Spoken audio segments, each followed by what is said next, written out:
Time is now 5:36 p.m. I'm calling to order the regularly scheduled meeting of the Warwick School Committee on Tuesday, June 9th, 2026. We apologize for the 6-minute delay start.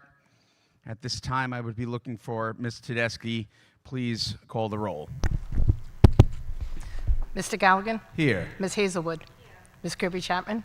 Hi. Mr. Wiggins? Mr. Tester? Thank you. Thank you. For present, we have a quorum. Mr. Wiggins apologizes for not being able to be here this evening. It's his bocce night.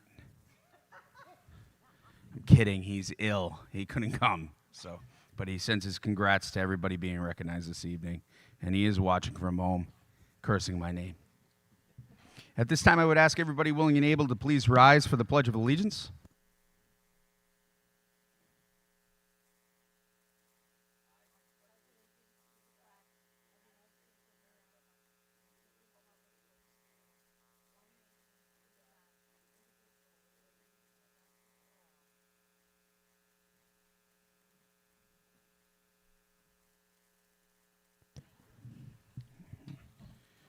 This time we're on to the recognitions portion of our meeting. It's an incredible night for us here in the city of Warwick. Before we wrap up the 25 to 26 school year, we've got a lot of incredible educators and students and student athletes who will be recognized. But first, let's start with our Director of HR, Ms. Tracy Jakes, for our Employee Spotlight for the month of May. Thank you, Chair. It's our final Employee Spotlight of the school year. We are happy to recognize the following staff who've been nominated by their peers. We would ask that if you're present to please stand when your name is called. Athletic Trainer Amanda Bean at Tollgate High School.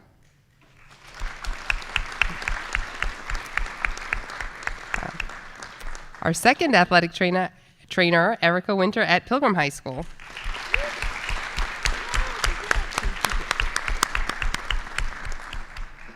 Bus Monitor Eric Pena at Veterans Middle School.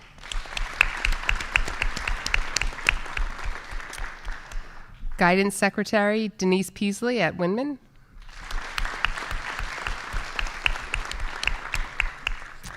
Principal Despina Dico at Wyman.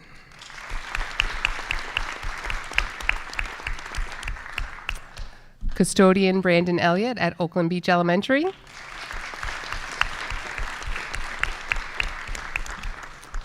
Teacher Assistant Jessica Neves at Holloman.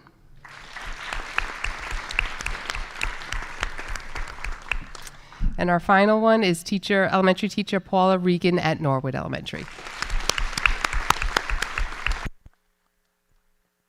Thank you, Ms. Jakes. On behalf of the Warwick School Committee, congratulations to all of our May Spotlight winners.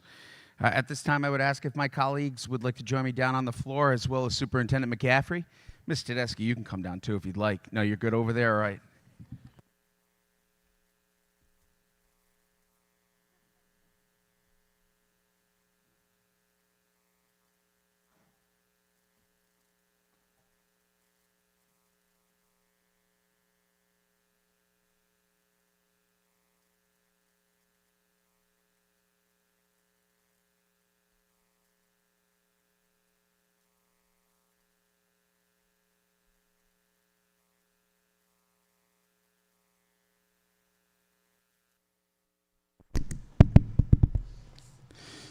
As I stated at the start here, we have a lot of great students and educators being acknowledged here tonight in the city of Warwick. Our first one will be presented by the Vice Principal of Teaching and Learning at Windman, Miss Marilyn Feeney.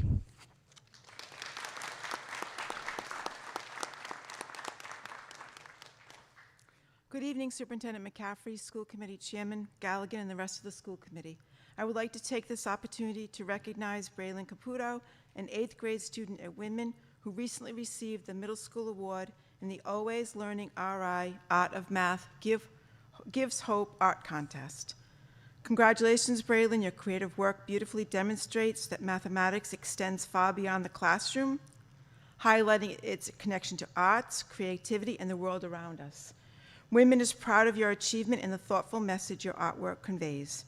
Braylon, keep sharing your gift with the world. Now please join me in the front for a photo.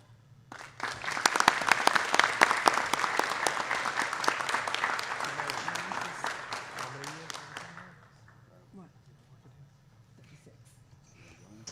So you want to stand in the middle or? Come in the middle. Congratulations.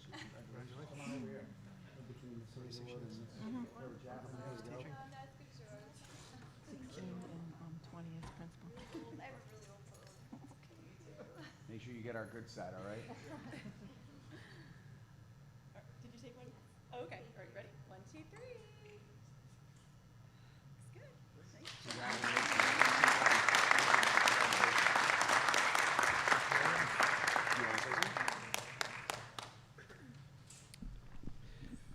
I wasn't going to speak this evening regarding one of our members that are here tonight retiring, but since she's here, I'd like to take a moment to recognize Ms. Feeney, who's been an administrator in the district for 20 years and a teacher for 16, for a total of 36 years of service to Warwick schools. Congratulations, Ms. Feeney.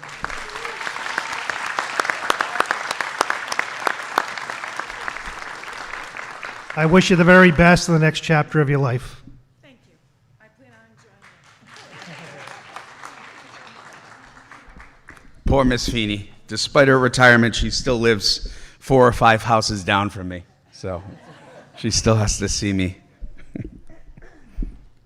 At this time, this next individual requires no introduction. He's the legend of Warwick, Mr. Tim Kane, to present our Rhode Island Civic Leadership Awards.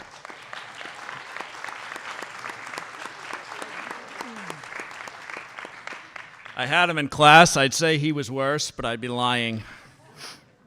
It's my pleasure tonight to present the Rhode Island Civic Leadership Awards. The state, several years ago, came together and they wanted each high school to nominate 2 people, junior class people that represent the best of what their school has to offer, specifically excellence in public service, leadership, and academic achievement. Tonight, for the Warwick Area Career Center, we have Peyton Moran. Congratulations, Peyton.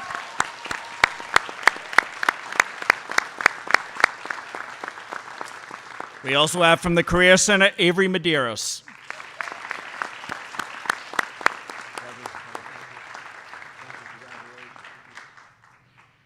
From Tollgate, we have Carolyn Barnes.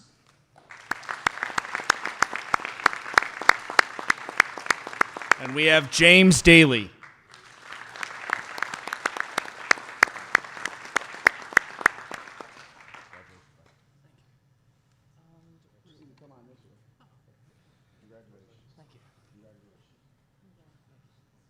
From Pilgrim, we have Juliana Vanas.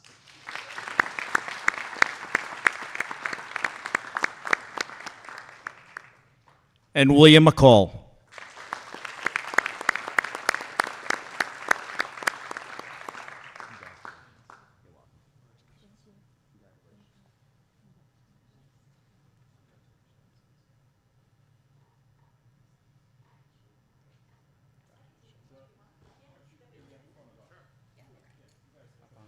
Thank you. I'll stay here. All right. Let's see if we get ready. Block Mrs. Hazelwood. No, we block Miss Hazelwood. Block Mr. Gallagher. All right, you don't, can you scooch us a little bit over? That's actually perfect. Okay, ready? 1, 2, 3.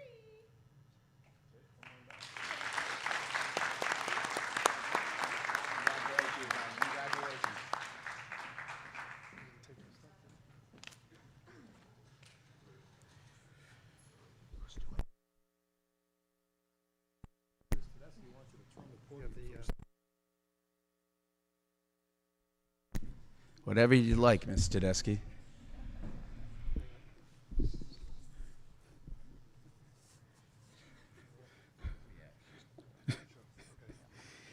Congratulations again to our Rhode Island Civic Leadership Award winners. At this time, I again turn it over to Executive Director Mr. Timothy Kane to announce our District Teacher of the Year winner, as well as our runner-ups. This year, District Teacher of the Year is a Pilgrim High School Social Studies teacher. He could not be here tonight. He's really one of the smartest men I know. He's got a great rapport with the students. They love him. They take his electives. He does work in and outside of the classroom. He's a published author. He specializes in genocide studies. He's just a wonderful guy, great individual. His name is Mike Zaros, but unfortunately he's coaching tonight and couldn't be with us, but we wanted to acknowledge him as well.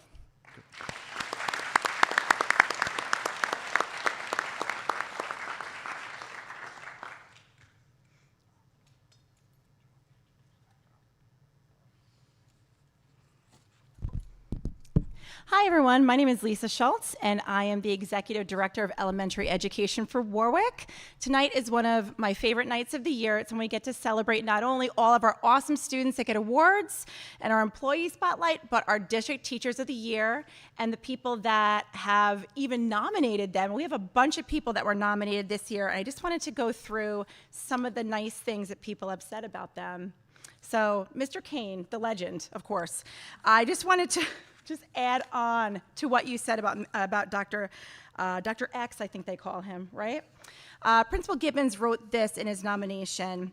Dr. X is known worldwide for his knowledge of genocide studies and the Holocaust. His experience, travels, and memberships bring speaker after speaker to Warwick. His classes are some of the most sought-after electives due to his ability to connect these topics to high school-aged students. Dr. X is a person who brings professional development and guest speakers to the entire school community. He is a rock star who doesn't look for accolades, but deserves them. So just one of the reasons why he was chosen. It was a very difficult process to try to pick one person out of the people that were nominated. So congratulations again to him. I'd like to go through just a few names here. And the first one on my list is Jennifer Donald. Jennifer, you here? Please come on forward. She here? No? All right, Jennifer is a kindergarten teacher, was nominated by her principal, Mr. Longo from Greenwood, and he said that there are many reasons why she was nominated, but just a couple of highlights. She always thinks about the students. Everything she does is student-centered. She has a very positive attitude, great communication, top-notch school spirit, and advocates for students whenever needed. Our next nomination is for Michelle Silva. Michelle, are you here? Reading specialist at Cedar Hill.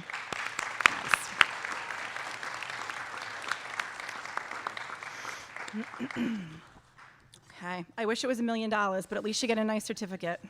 Okay.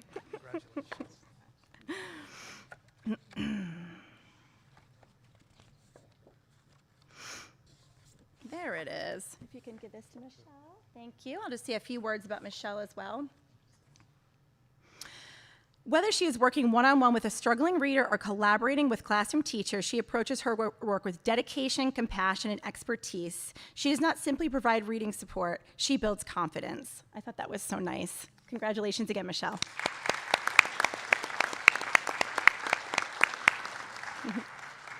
Our next nominee was voted in by Dawn Manchester, principal at Norwood Elementary School. Is Lauren Rooney here, kindergarten teacher?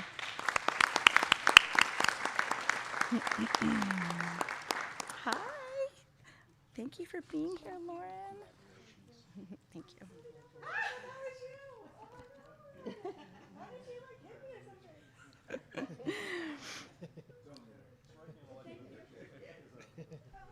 A few things about Lauren. You can tell she's obviously very positive, but she intentionally cultivates students' growth in both academic and social skills through purposeful meaning instruction. Her students feel confident taking risks, productively struggling, and sharing their voices openly because she has built a culture where effort, curiosity, and thinking are celebrated. Nice job, Lauren.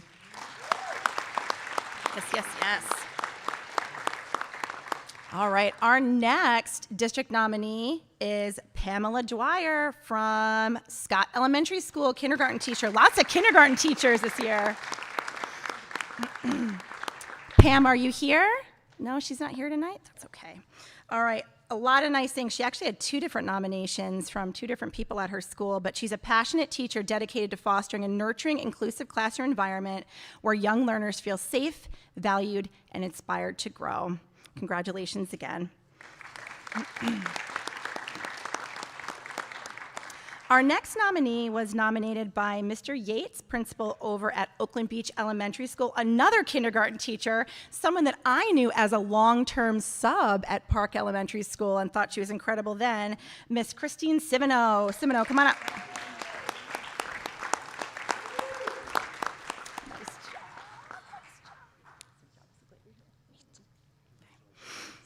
So many nice things that people write about our awesome educators. One of the things that I wanted to just share is that Mr. Yates wrote, I am honored to nominate Christine Simoneau for Teacher of the Year because of her extraordinary commitment to ensuring that every student feels valued, supported, and capable of success. What sets her apart is her unwavering belief that every child matters and deserves to be seen, heard, and encouraged. Nice job.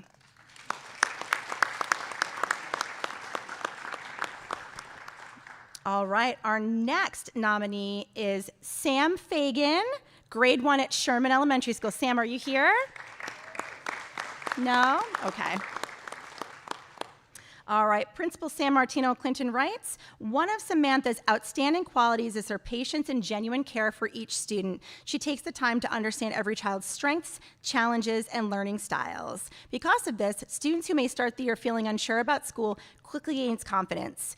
She celebrates their progress, no matter how small, which helps them believe in themselves. Nice job, Sam.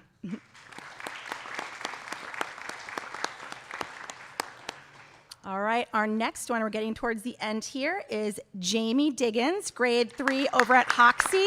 Jamie, come on up.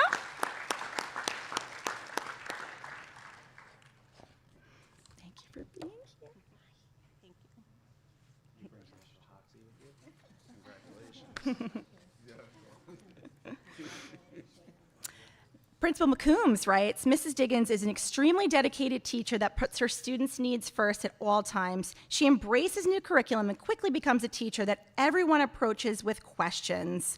She not only excels at teaching math, but her students show tremendous growth in math throughout every school year. Nice job, Jamie.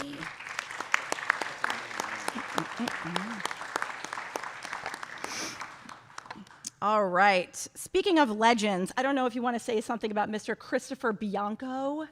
Yes? Because I think you worked with him for a while. Yes? I do, yeah. I can't read the form, so I will definitely ad-lib. Yeah, sure, you can come up, Chris, absolutely.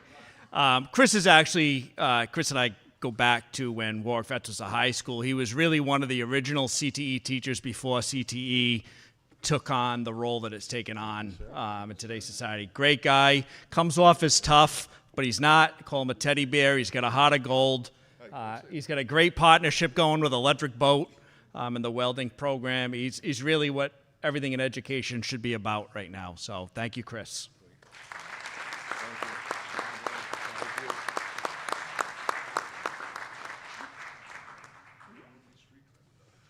All right.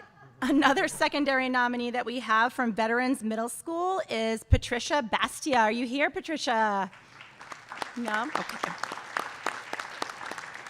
All right. Principal Devine wrote a lot of wonderful things, but I'll try to sum it up.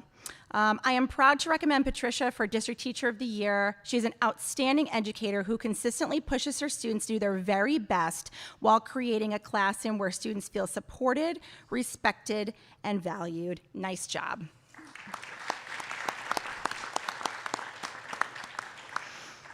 And for our final District Teacher of the Year, we have our runner-up here tonight, and I wanted to say a few things before bringing up her principal, Mr. Raffinelli from Park Elementary School, but I'd like to just say a few words about Christine Barrett. She is a math interventionist and one of our lead interventionists across the district.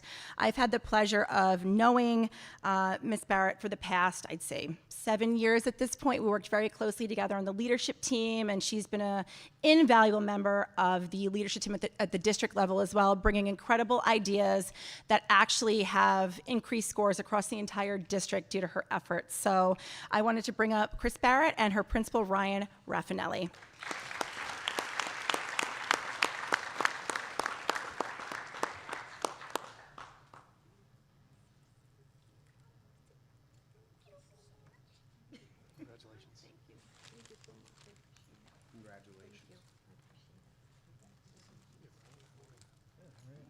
Nice touch. Thank you.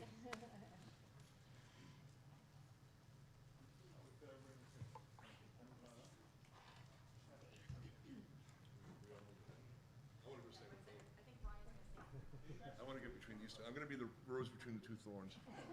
All right. I would just like to say a few words about our District Teacher of the Year runner-up, Christine Barrett, and Park Elementary School's Teacher of the Year. Christine Barrett is a math interventionist and lead math interventionist at the elementary level, closing inequity gaps for all of our students. Not only has she really helped, but she also helps out all the other elementary schools throughout the district, coaching and helping our teachers enhance their skills in providing our students the highest quality math education, but also instills resiliency, perseverance, and a bunch of other qualities in our students that we see throughout our entire school community. So I'd like to, on behalf of everyone here in Warwick Public Schools and on behalf of Park Elementary, congratulations to our District Teacher of the Year runner-up, Christine Barrett.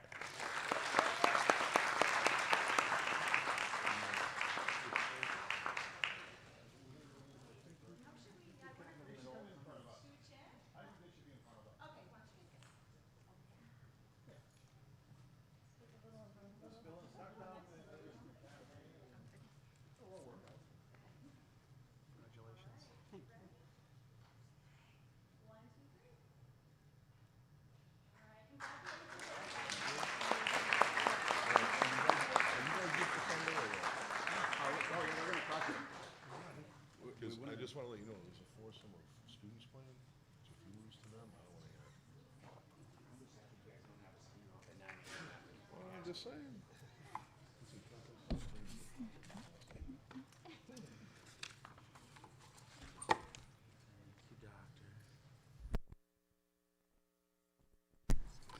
Congratulations again to the District Teacher of the Year winner, Dr. X, and all of our fantastic runner-ups and nominees. And now, without further ado, the champs are here.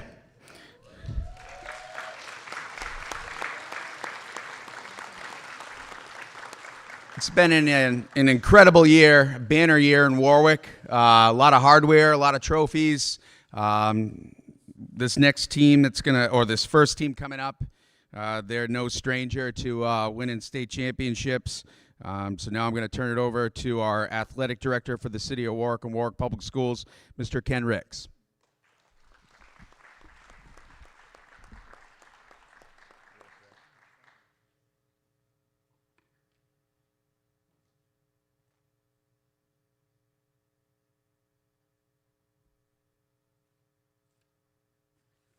Good evening. Good evening, everybody. Congratulations to all the award recipients that have already come up. Tonight's a great night because we have a chance to honor some more of our athletes.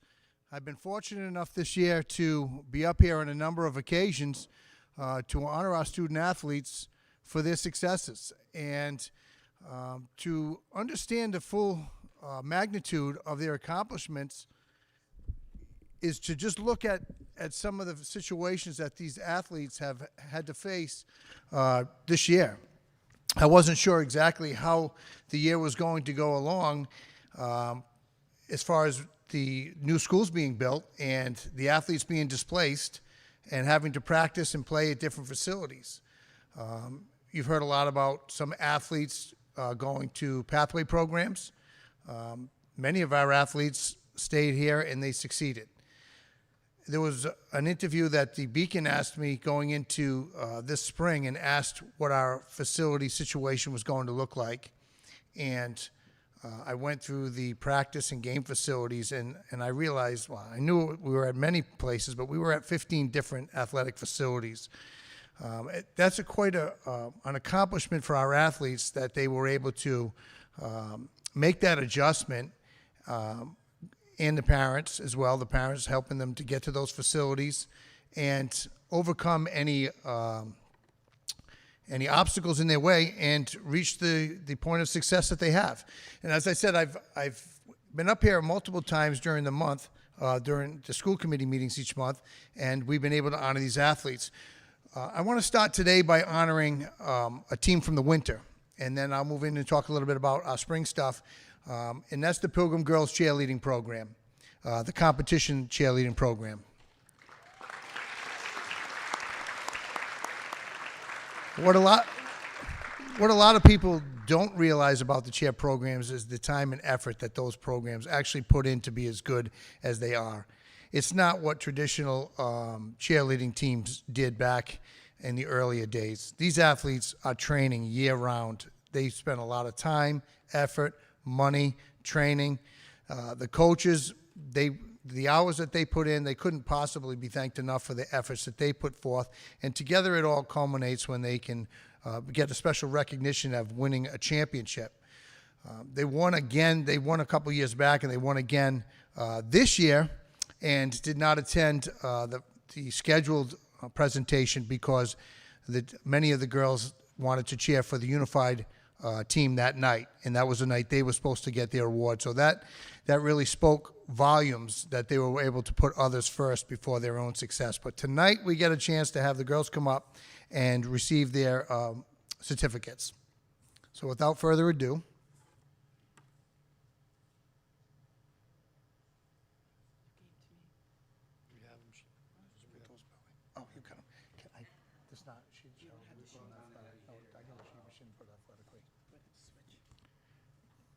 Abigail Marino.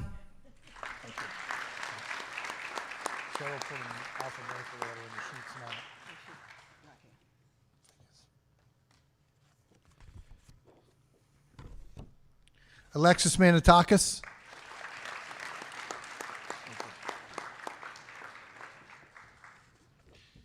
Amy Earl.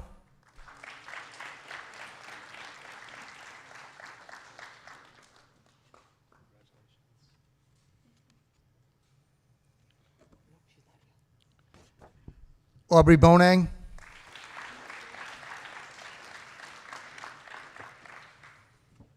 Aubrey Butler.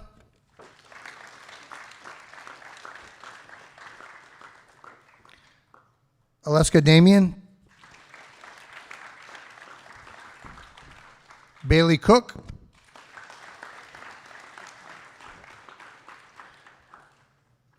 Juliana Vanath.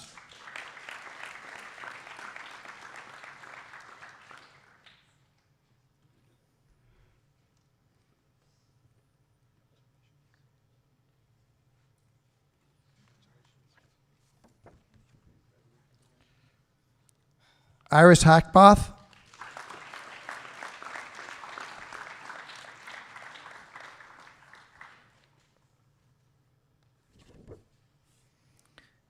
Isabella Lester.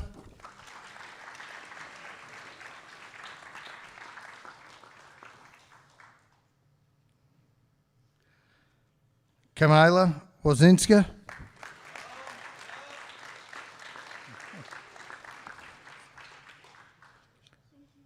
London Furtado.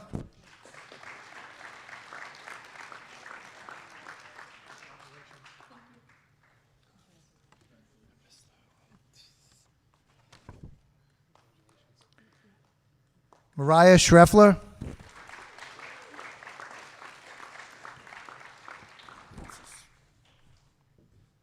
Maya McGowan.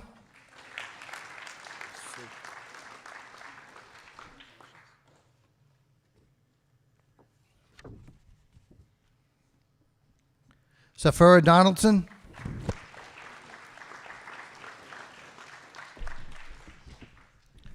Taylor Tatarian.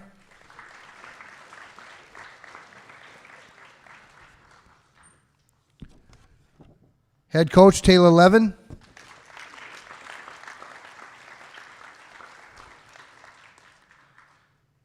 Assistant coach Halsey Gargano. And assistant coach Olivia Natalillo.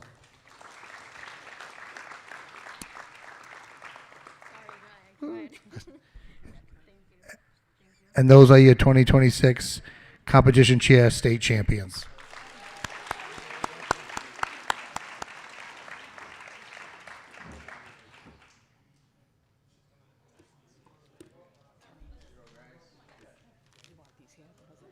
I would give it to coach if it's okay. I'll give it to coach. Let's see where she's at.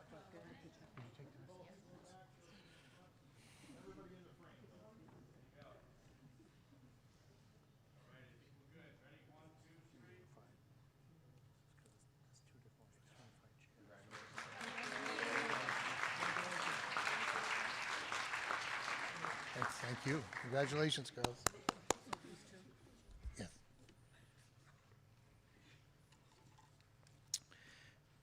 I'd also like to recognize some of our spring accomplishments, and I'll try to be quick, except I also want to give them credit where it's due. We had a number of teams that were successful this year. We recently had the Tollgate girls lacrosse team. They were defeated in a close match this Sunday in the state championship at Brown University. So they were very successful.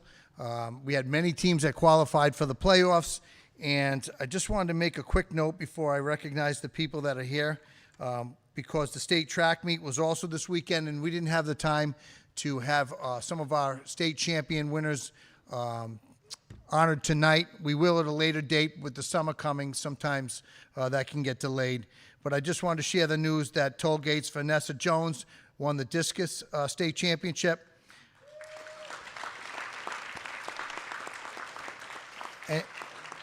And Tollgate's Kevin Barker won the triple jump. And that was the first time Tollgate has had a male triple jump winner in the state championship meet, so that was awesome. And then at Pilgrim High School, Leah Wazalewski won the javelin state championship. And equally successful in track and field was Pilgrim's Aubrey Jarvis. She set a school record a few weeks ago in the 800, and she went and finished second in the state, and she's a freshman, so we'll look for good things to come from her too. Do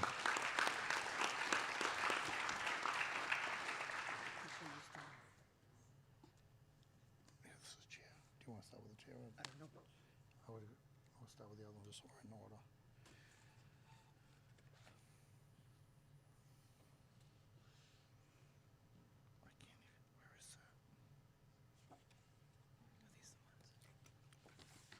Sorry for the delay. A little mix up in the certificates. Yeah, but where's the name on here? Oh, that's a manager. Okay. Okay. Our other state champion, we have two state champions this year for the spring sports. One is our unified basketball program, our basketball team. Congratulations. Tollgate High School. What an exciting season that was. For those of you that don't know a lot about the unified basketball team or haven't been able to see their games, you really need to get out and see one of these competitions. We're fortunate enough to run a few of the games during the day in front of the entire school and student body at Pilgrim and at Tollgate High School. Those games are very exciting. We packed the gym with the entire student body, and the cheering and the camaraderie and everything that goes along with it is amazing. But tonight's team we're going to honor is the Pilgrim team, and I just want to say, it's not just the athletes and partners that really come together for this success. It's a whole slew of people. It's the coaches. It's the TAs that go along with the athletes. It's the managers that come along. And this year, as you'll see, which I'm going to recognize some other people, we have a cheer group that comes out for the unified team as well. So it really culminates to form a really good atmosphere and certainly a pride moment for us at Tollgate High School. So first, I'd like to introduce the unified basketball team.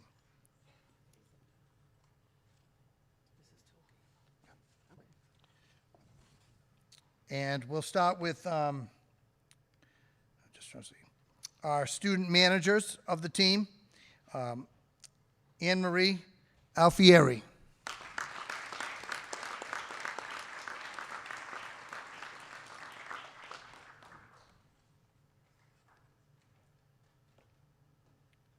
Nope, this is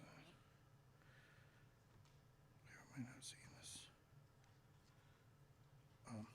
My apologies. Somehow the certificates got mixed up. So I will do some of the unified basketball team. Some of them act as the managers, and some are actual participants. One of our players, Diego Quinones Capo.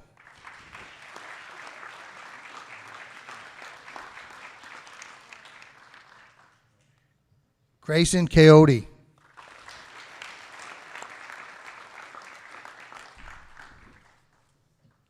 Kaysen Crosby.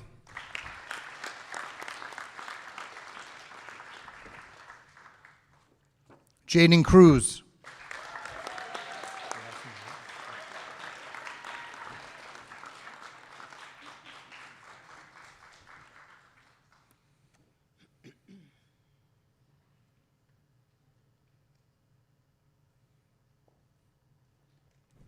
John, a.k.a. Jack Gardner.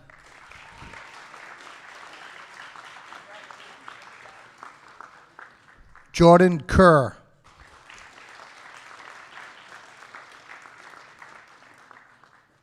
Stella Blue Kraus.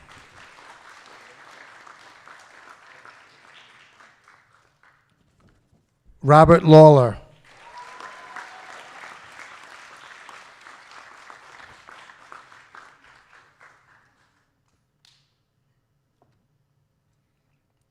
Arthur Lepore.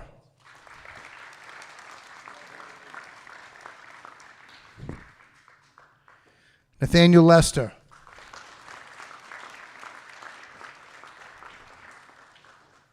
Tobin Medeiros.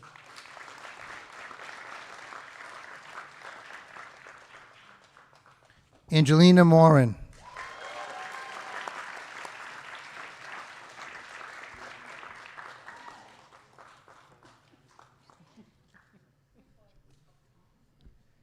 Peyton Morin.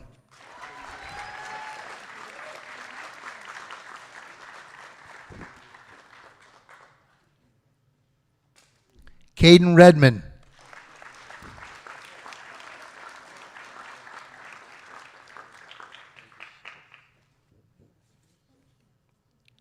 Silas St. Germain.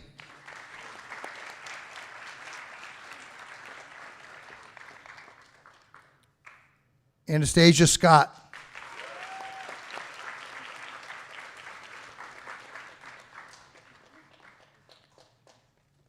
Carl Volk.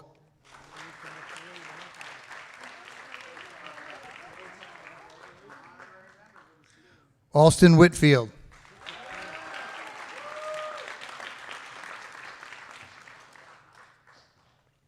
And of course, we have our esteemed coaches. And if anyone's ever seen, well, he goes by the name Dan, but Edward Mackler, the head coach.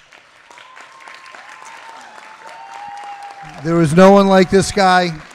He actually serves as an MC, a coach, and everything else to these athletes. He's a big reason for their success.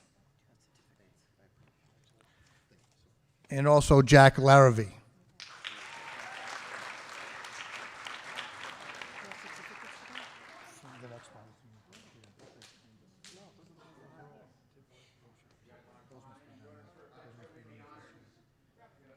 Yes. That's the unified chair.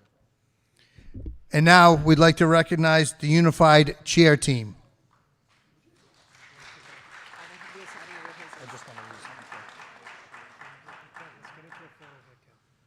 Oh, so we got a photo. I thought we'd do it all together.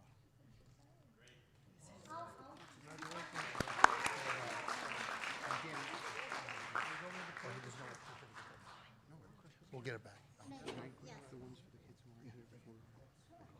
Thank you.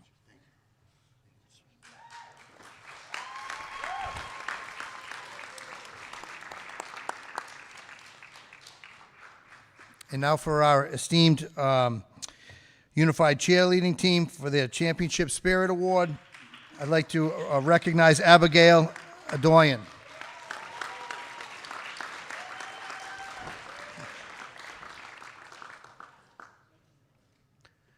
Sophia Barter.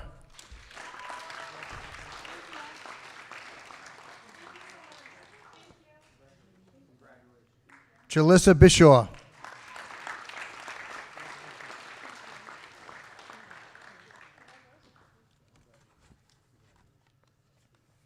Jillian Clinton.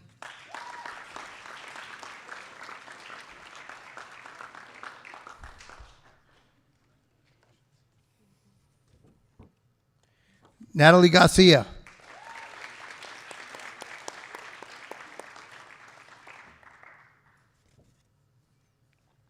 Aaliyah Gonzalez.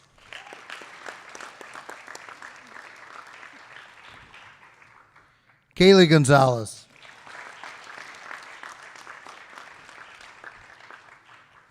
Nelia Johnson.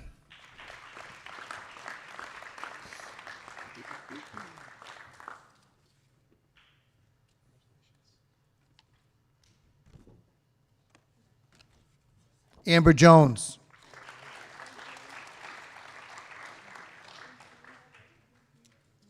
Camila Lawyer.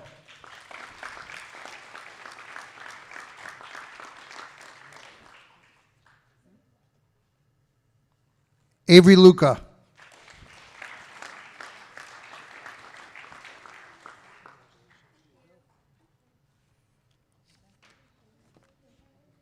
Peyton Sisto.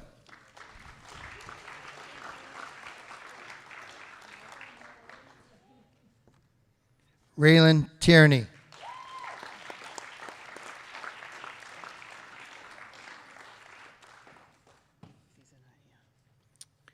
And just some of the people that we also wanted to recognize that helped with the program throughout the year.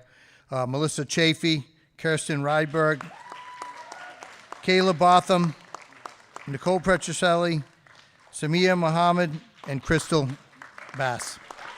Thank you.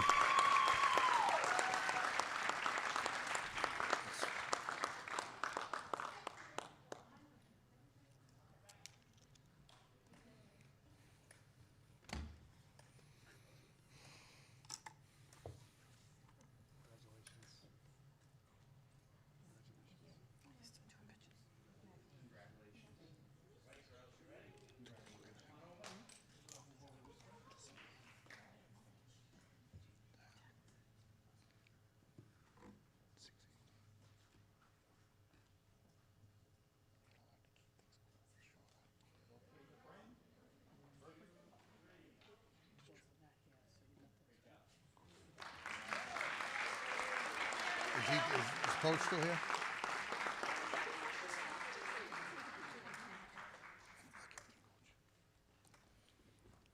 And last but certainly not least, we have our co-op, the Warwick Co-op boys tennis team.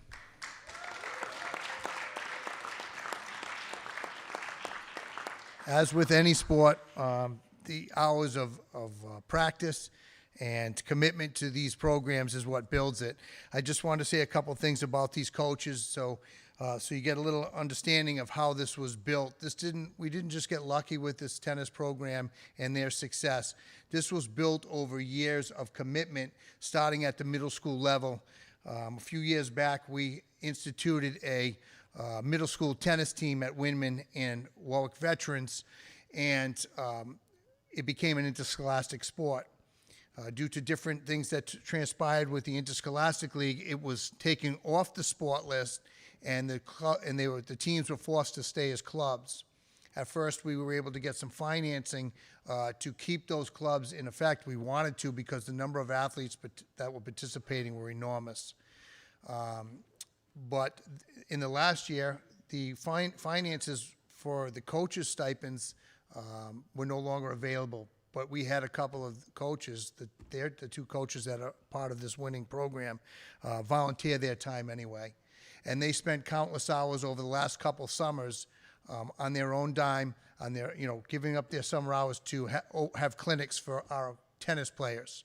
And it is obvious that through all this dedication to tennis, that they've built something strong here. And we now have winning tennis programs. This was originally a co-op because we didn't have the number of participants at the high schools to remain as two different schools. And now we have an abundance of athletes, and certainly the co-op will obviously probably be broken up because of the number of participants that we now have. But that's a credit not only to our athletes, but to our coaches. So great job, Ariana and Matt.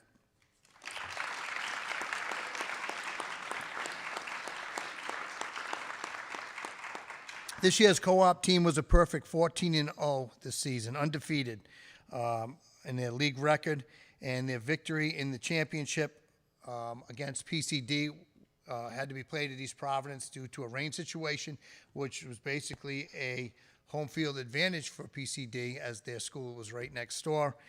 It did not make a difference. Our kids were determined to win that championship and walked home with the state championship. So we'd like to recognize them tonight. Chloe Atwood.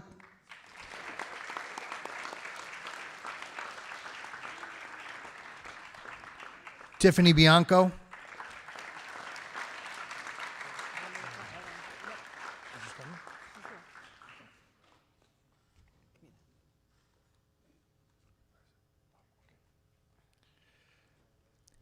Okay, someone might be asking, okay, these are females, this is boys tennis. Just some clarification, in interscholastic league sports, if a female athlete is playing another sport in the fall and is unable to play tennis, they are allowed to play and participate on the boys tennis team in the spring. So we did have a few female athletes, and obviously they've contributed greatly. Etienne Dagos.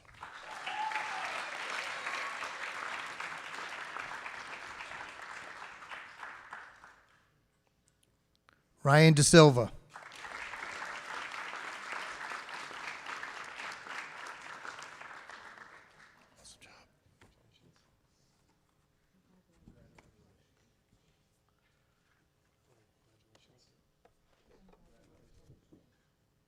Dalton Fossier.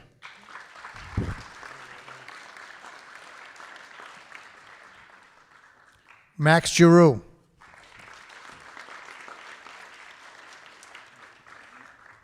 Sean Kavanaugh.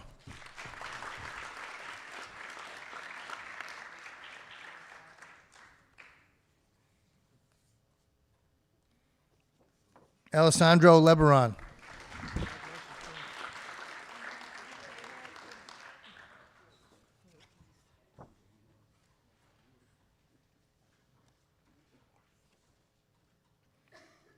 Alex Marcis.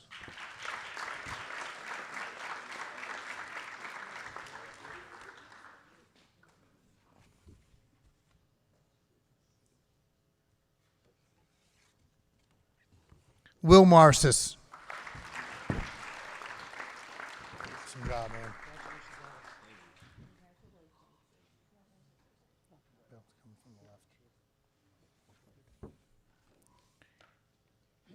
Avery Marquis.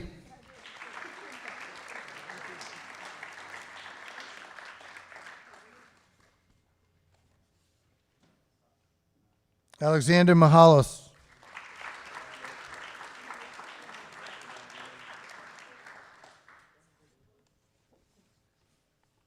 Christian Minelli.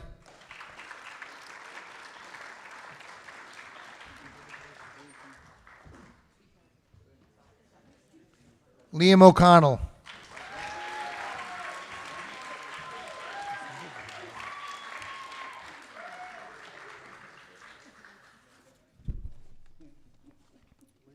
Tyler Pooler.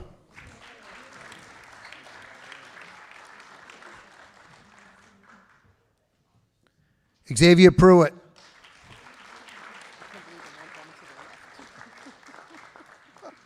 Mixing it up. Liam O'Connell.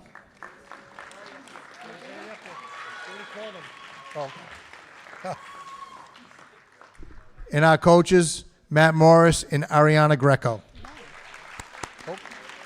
My apologies. There was a duplicate certificate. Also from our team, Jacob Scott.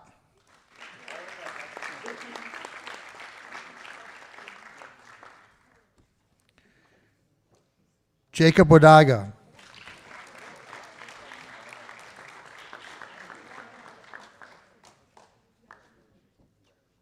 Shannon Weaver.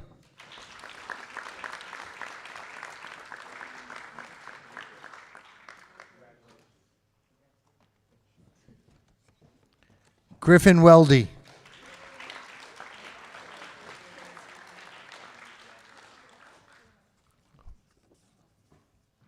Parker Weldy.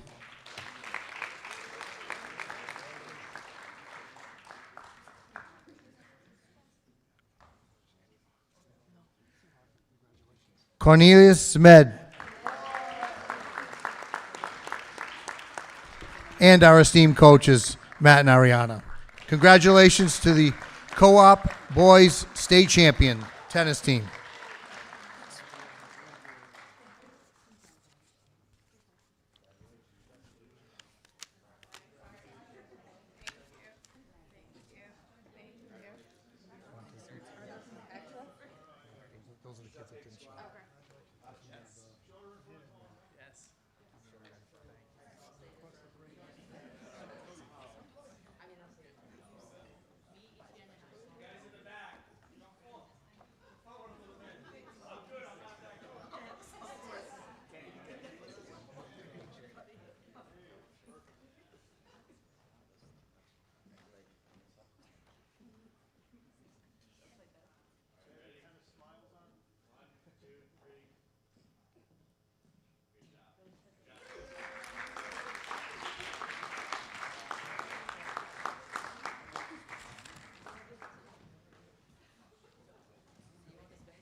Congratulations again to our championship award-winning student athletes, our Teacher of the Year winner, the runner-up, and nominees, women's 8th grade art contest winner, and our employee spotlights for the month of May.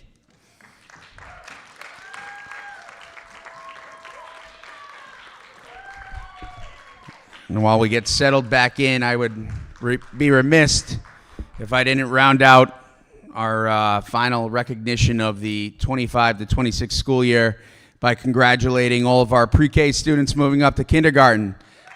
Our kindergartners moving on to first grade. Our 5th graders moving on to middle school. Our 8th graders moving on to high school. And the 570 plus high school students graduating out of Warwick Public Schools tomorrow at the Ryan Center. So congratulations to all of them.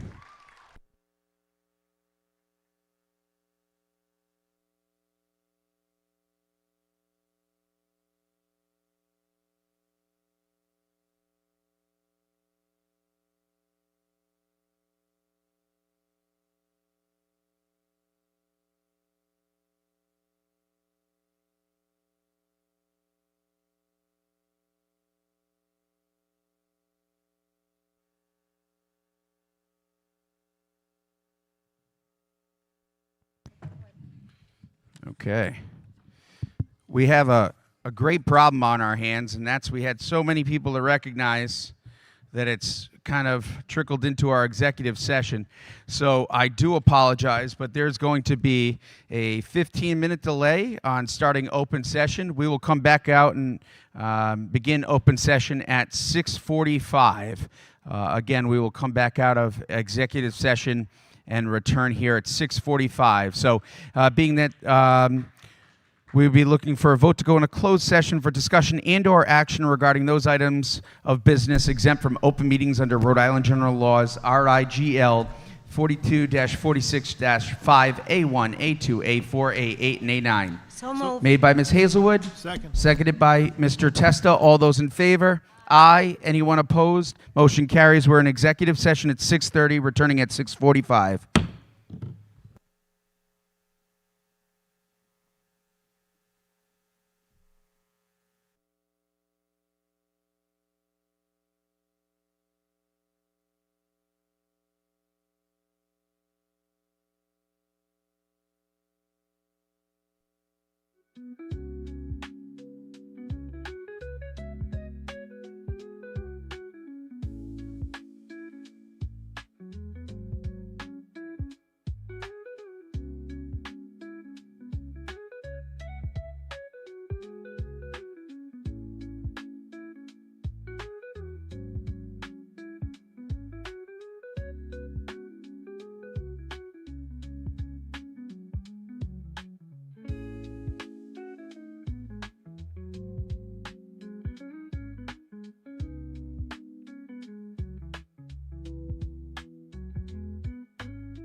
Time is now 6:47 p.m. I'm calling back to order the meeting of the Warwick School Committee for the month of June. Today is Tuesday, June 9th, 2026. Looking for a motion to seal the minutes of executive session. Made by Mr. Testa. Seconded by Ms. Hazelwood. All those in favor? Aye. Anyone opposed? Motion carries 4-0. Before we continue on, those who are just joining us, Mr. Wiggins is under the weather this evening, but he sends his best, so that is why he is not present. There were no votes taken in executive session. At this time, it's public comment. Public comment at this point is for agenda items. Individual comments will be respectfully limited to 3 minutes per person, with public comment not to exceed 45 minutes. Though the content of comments will not be restricted, it is the hope of this committee that citizens, committee members, and the administration alike will be respectful of each other's right to speak, tolerant of different points of view, and mindful of everyone's time. This public comment period is for agenda items only. A second public comment session is available later in the meeting for all other topics or concerns. Members of the public are permitted to speak during both of the public comment periods. Speakers are asked to state their name for the record. Those new to our public comment period, the podium is down here to my left. Please just come down and ensure that the microphone is on. Feel free to adjust it to your height, but please, again, speak your name for the record. Thank you.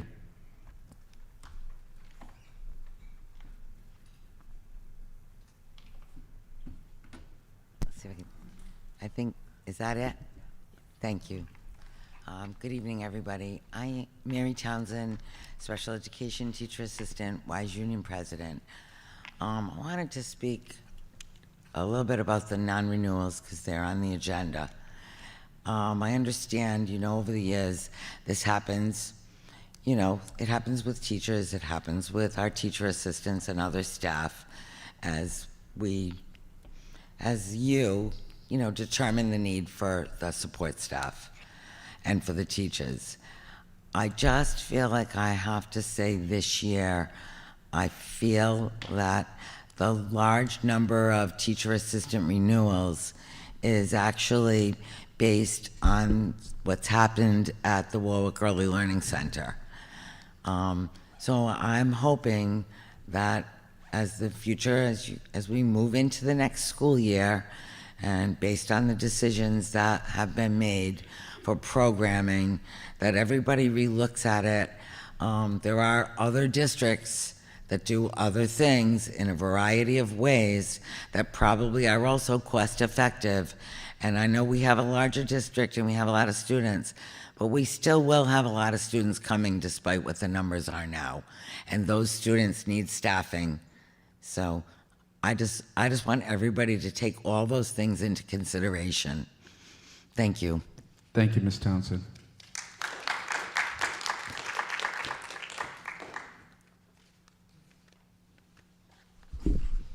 Hi, Darlene Netco, teacher of going on 39 years now, and president of the Warwick Teachers Union. And I just want to support what Mary Townsend just said about the non-renewals of TAs, because that is an agenda item.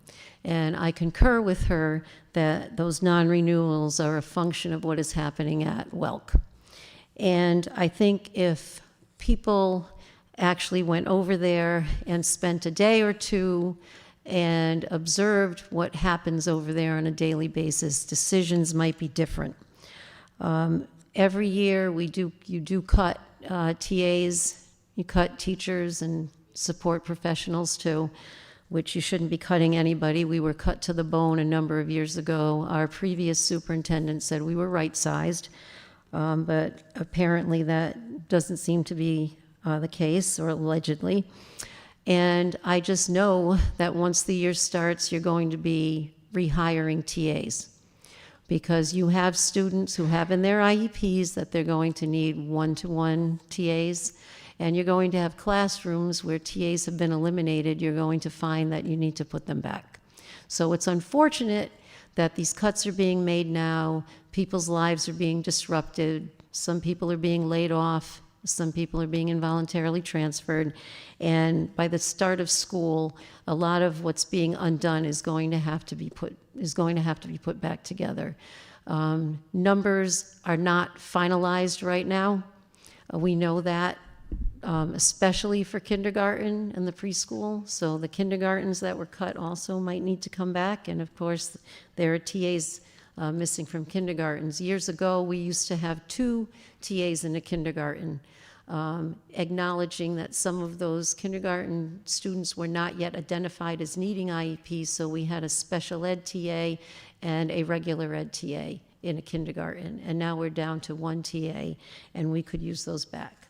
So I just want you to keep these things in mind and to, throughout the course of the summer, reconsider actions that you've already taken. Thank you. Thank you, Ms. Necco. Are there any other members of the public wishing to comment? Any other members of the public wishing to comment on agenda items? Any other members of the public wishing to comment? Jacob? Nothing, Mr. Madore. Okay. Seeing none, we'll close the public comment on agenda items. We're now on to recommended actions. Looking for a motion to move approval of the minutes of public session from May 6, 2026. So moved. Made by Mr. Testa. Second. Seconded by Ms. Hazelwood. All those in favor? Aye. Anyone opposed? Motion carries 4-0. Looking for a motion to move approval of the minutes of executive session May 6, 2026. So moved. Made by Mr. Testa. Second. Seconded by Ms. Hazelwood. All those in favor? Aye. Anyone opposed? Motion carries 4-0. Looking for a motion to move approval of the minutes of public session May 12th, 2026. So moved. Made by Mr. Testa. Second. Seconded by Ms. Hazelwood. All those in favor? Aye. Anyone opposed? Motion carries 4-0. Looking for a motion to move approval of the minutes of executive session from May 12th, 2026. So moved. Made by Mr. Testa. Second. Seconded by Ms. Hazelwood. All those in favor? Aye. Anyone opposed? Motion carries 4-0. Looking for a motion to move approval of the warrants June 9, 2026. So moved. Made by Mr. Testa. Second. Seconded by Ms. Hazelwood. All those in favor? Aye. Anyone opposed? Motion carries 4-0. At this time, we're on to announcements, personnel as presented by Director Jakes. Thank you, Chair. I'd like to start with some courtesy appointment announcements. We have Ms. Rita Diaz, our new Executive Director of Finance and Administration, who started on June 1st. And we also have Nicole Doucette, who's going to be Assistant Director of Special Education starting on July 1. Moving on to, I'd like to share our retirements and resignations that require your approval, a vote for your approval. For retirements, we have with 27 years, Susan Rose, a speech-language pathologist at the Warwick Early Learning Center.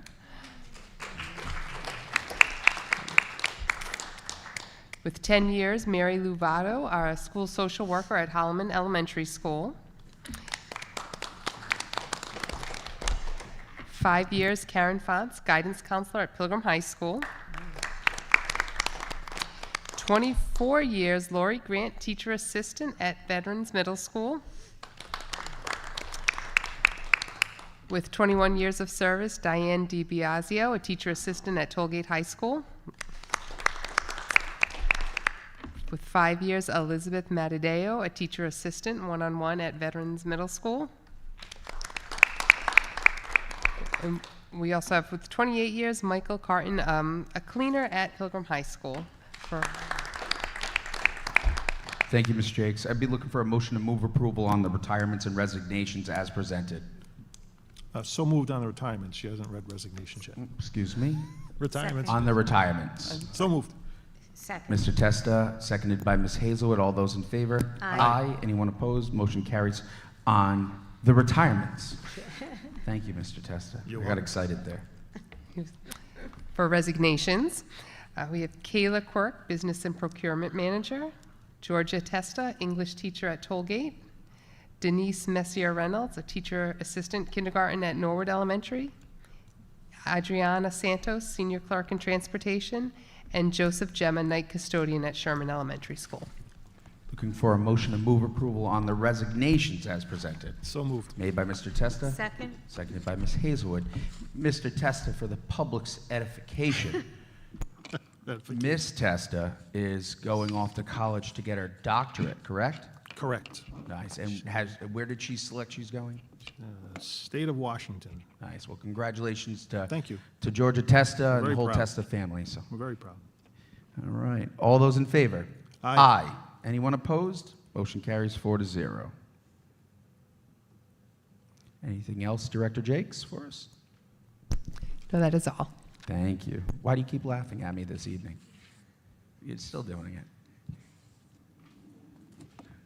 We're now on to donations and correspondence. The Warwick Neck PTA 5th grade committee donated a wood-carved wildcat paw statue for their front lobby signed by the students in the amount of $1,100. So thank you to the Warwick Neck PTA 5th grade committee who generously donated a nice wood-carved wildcat paw statue for the front lobby at Warwick Neck Elementary School signed by all of the students in the amount of $1,100. We are now on to adoption of policies. I'd be looking for a motion to move approval of the policy in its first read, policy GBN, that's George, Boy, Nancy, disqualification of job applicants with criminal convictions. So moved. Made by Mr. Testa. Second. Seconded by Ms. Hazelwood. Any discussion on this? I have one item. I battled with this a little bit today, this policy. I want to support it because I believe first and foremost our job as school committee members is to ensure the safety and well-being of students and faculty and staff. The first paragraph of this policy I absolutely agree with. So it's not that in which I'm struggling with, and that would be that any job applicant who has been convicted of any criminal offense of either misdemeanor or felony level shall be disqualified from employment with Warwick Public Schools. So I support that. What I was struggling with was that I began to think from, well, if we're going to hold applicants, prospective candidates to such a high level coming into our district, that what if something were to change with the status of currently employed individuals? So my only ask, and I intend on docketing it tonight during the docket session. I don't think it's necessarily something that needs to be made policy.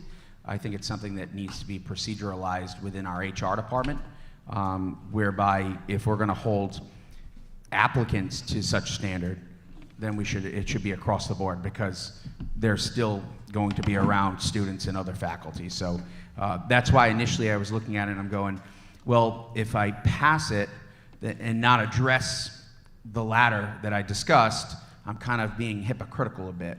But if I don't pass it, well, then I'm not taking into consideration what our first priority is as school committee members, and that's ensuring the safety and well-being of our students as well as our faculty and staff. So again, I don't think it needs to be something put into a policy, but proceduralized through our HR department, whether it be the employee code of conduct, something of that like. Yeah, that's where I stand on this policy. I had one more thought on this and it just escaped me, but so I'll suspend it this time because it probably wasn't that important. Anything else from members of the committee? Seeing none, all those in favor of policy GBN, disqualification of job applicants with criminal convictions? Aye. Aye. Second. Oh, aye. Aye. All those opposed? Good. Are you an aye? I'm an aye. Oh. Ms. Kirby-Chapman? Good to go? Yeah. All those in favor? Aye. Aye. Anyone opposed? Motion carries 4-0. Looking for a motion to move approval of the second read of draft BCD, that's Boy, Charlie, David, student liaison to the school committee. So moved. Made by Mr. Testa. Second. Seconded by Ms. Hazelwood. Good. Any discussion on policy BCD in its second read? Seeing none, all those in favor? Aye. Anyone opposed? Motion carries 4-0. We're now on to new business, discussion, presentation, action, district strategic plan 2027 to 2029, presentation and approval as presented by Mr. Heatherton. Excuse me one second. Superintendent?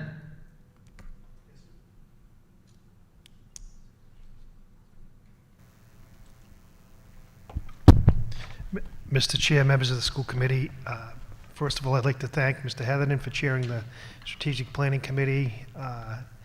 His efforts are greatly appreciated. You know, it's with great pride and optimism that we share the Warwick Public Schools Strategic Plan. This plan reflects the voice, values, and aspirations of our students, families, educators, staff, and community partners who came together to shape a shared vision for the future of our schools. At Warwick Public Schools, our mission is to serve every student academically, socially, and emotionally through a rigorous, relevant, progressive, and individualized education. As a community, we remain committed to ensuring that every decision we make is centered on student success and aligned with our vision of a graduate. At this time, I'd ask Mr. Heatherton to review the strategic plan for us. And once again, thank you for you and your committee's hard work on this.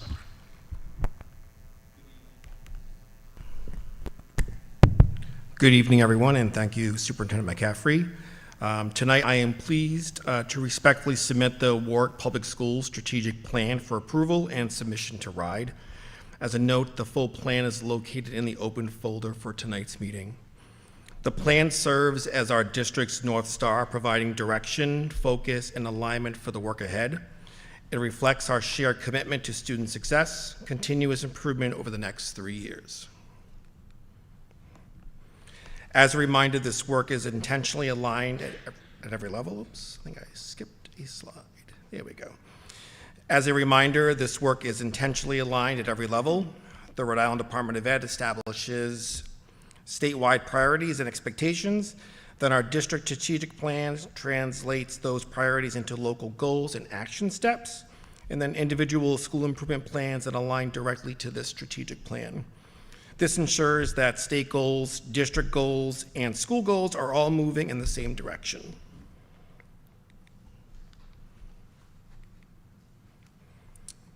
Last year, we worked collaboratively to update both our mission and vision statements. This mission defines what we do every day as a school district. The vision describes where we aspire to be and what we want our students, Together, they serve as a foundation for all of the strategic planning efforts. The vision of a graduate helps define what success looks like for our Warwick students beyond test scores and graduation. These competencies connect directly to our district values and the skills students need to thrive in college, careers, and life. We want our graduates to be continuous learners, critical thinkers, skilled communicators, innovative problem solvers, empathetic collaborators, empowered citizens, and healthy and balanced individuals. This vision was guided by many conversations that shaped our priorities. So the strategic planning process. So in January, the district formally launched the strategic planning process with the school committee.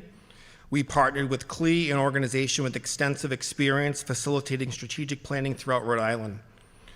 Their outside perspective helped ensure a balanced and objective process. Community engagement was a key component from the beginning. Invitations were extended to families, staff, students, and community members. Approximately 50 individuals responded to our outreach efforts, and between 35 and 40 participants attended the 3 planning team sessions. Prior to our planning sessions, we added additional participation through student and family roundtable focus groups held in February. Special thanks to Chef Naosi and the culinary students for providing refreshments that kept participants energized through the process. So what we learned, the process was collaborative, honest, and at times a little messy, which is exactly what meaningful planning should be. Participants that generated ideas, identified challenges, and shared aspirations across chart paper and discussion groups. We used opportunities for both warm and cool feedback to refine those ideas. We took inventory of strengths, district strengths, needs, and priorities. Through the process, we also remained mindful of RIDE's required planning components and expectations. The result was a set of priorities grounded in both community input and district data. So these are the 3 district priority areas. Through this work, 3 priority areas emerged: student learning outcomes, innovative learning opportunities, connection and belonging.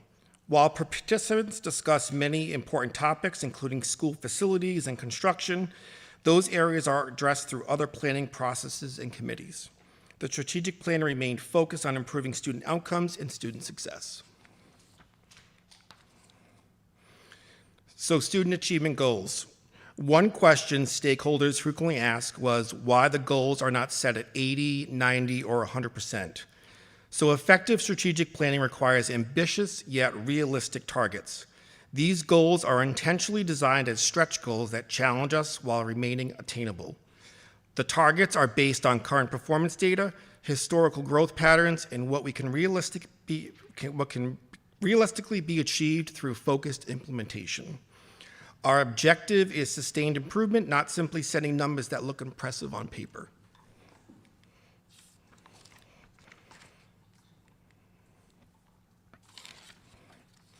So how we will improve. Once the goals were established, we identified initiatives to help us achieve them. Initiatives are major strategies that move our district, move us toward our goals. Action steps then outline the specific work needed to implement those initiatives. Those are part of the design process. Those who are part of the design process may notice that not every possible idea is included in this strategic plan. Strategic plans are most effective when they remain focused. Rather than trying to include every program or initiative, we prioritize the work that will have the greatest impact on student achievement, innovation, and belonging. Acknowledgements. This work could not have been possible with the many stakeholders who engaged fully in the process. Participants challenged assumptions, shared new perspectives, and pushed our thinking. We had a truly diverse and dynamic group representing many parts of our community. I especially want to thank the parents who participated, many of them who have children who will be graduated well before this plan is fully implemented. Yet they remain committed to ensuring a strong future for Warwick Public Schools and the students who will follow. And finally, moving forward, approval of this plan is not the end of the process, it is the beginning. Implementation, monitoring, and accountability will be critical over the next 3 years. We intend to provide regular updates to the community throughout the year. By revisiting this work regularly, we have remained focused, aligned, and responsive to the needs of our students and community. Thank you, and I respectfully request the school committee's approval of the Warwick Public Schools Strategic Plan for 2027 through 2029. Thank you. Thank you, Mr. Heatherton. I just have one question with regards to the plan and a comment. First, on the comment, it would be thank you to you for leading this and every other administrator, teacher, faculty member, members of the general public, students, whoever participated. This was a well put together plan here. My one question for you would be, it's 2027 to 2029, so does that mean this plan would be effectively being implemented Jan 1 of 27, or is that the first day of the 27 to 28 school year? Yep, so we're looking at obviously September of 26, so school year 26-27. So it would be September of this year? Correct. Okay, great, that's all I have. Any other comments from members? Mr. Testa? Thank you, Mr. Heatherton. I participated in this, and I was really impressed by the people who turned out, especially parents, and no idea was dismissed. It was really a throw it all against the wall. So and I like the idea, the way you explained about the numbers. You know, the growth mindset is what we want students to be doing. We want them to grow, right? It's if the student's here and you know, best achievements here, you can't expect here to here. But if that student gets this high, that's growth, and that's what you want. So I fully support it, obviously, and I'll just thank you and everyone else who participated for all the efforts. Thank you, Mr. Testa. Anything else from members of the committee? Ms. Kirby-Chapman. Just kind of repeating, sorry, I love the idea of this. I was a little late to, he took the spot. This is great, and I love how it's community outreach. Do you plan on doing this every year? It's actually required by RIDE. Yes, you have to have continually meet with stakeholders and revise the plan. So I love this. It becomes more of a community project. That's Absolutely. Great. Thank you. Thank you, Ms. Kirby-Chapman. Ms. Hazelwood. And the goals are reasonable. You know, I know that people would look at that, some people would say, well, you're only giving this much, but this is growth. This would be growth, and it would be moving in the right direction. So I'm thrilled with it. Thank you. Thank you, Ms. Hazelwood. Mr. Wiggins, anything from you this evening? Mr. Wiggins. Nothing. Nothing at this time. Seeing that there's no other comments from members of this committee, I'd be looking for a motion to move approval on this item. Made by Mr. Testa. Second. Seconded by Ms. Hazelwood. All those in favor? Aye. Anyone opposed? Motion carries 4-0. Thank you, Mr. Heatherton. At this time, item 2, discussion update, high school update, left field, Mr. Bates.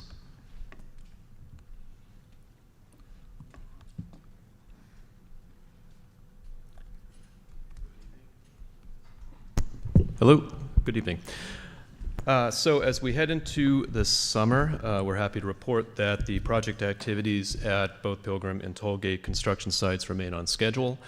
Tollgate, you'll see the roof is going on the building, electrical, plumbing, and HVAC work is going in, interior wall framing is now going in. The CTC building Phase 1 summer reno is going to kick off as soon as school gets out, and that phase of the renovation is just the lower level of the CTC building, and it'll be done and ready for use at the start of the September start of school semester. And the Pilgrim, you'll see that the cranes are gone.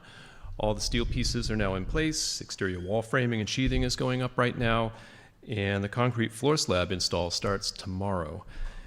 In terms of construction completion status as a percentage, we'll say Pilgrim's at about 20%, and Tollgate's at about 30% right now.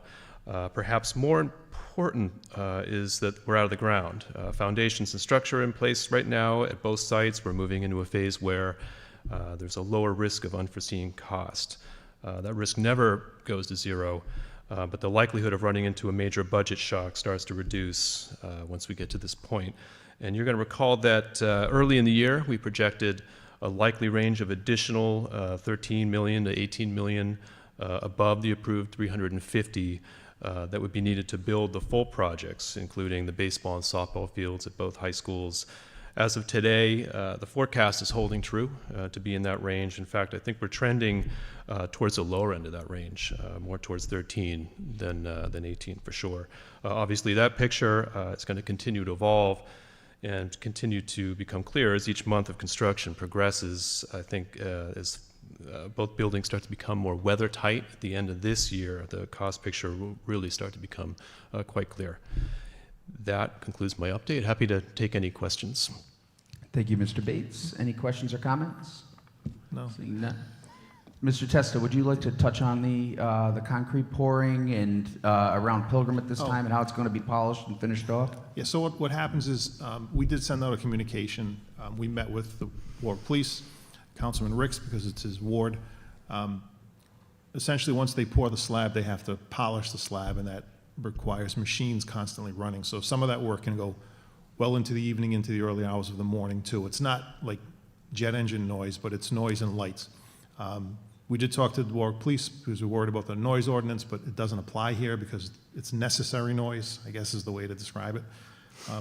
And that'll go between this week and then probably sometime through August, not continually, but just because there's 14 pours, I think, John? Yeah, that's right. Yeah, so it's 14. So it's exciting. I mean, I drive by it every day, and now they're enclosing it. I'm just I can't express enough how pleased I am with Left Field's work and Dimio's work to this point. So, Thank you. Yeah, the board's looking great. It was nice. We had a great beam signing ceremony earlier this month at the end of May rather. It's exciting to see. That with respect to the noise, it probably won't be as much of a nuisance as Route 37 construction at 11 o'clock, 12 o'clock at night. So. Any other comments on this from members of the committee? Seeing none? Thank you, Mr. Bates. Thank you. We're now on to item 3, discussion update, FY26 budget update, as presented by Mr. McCaffrey.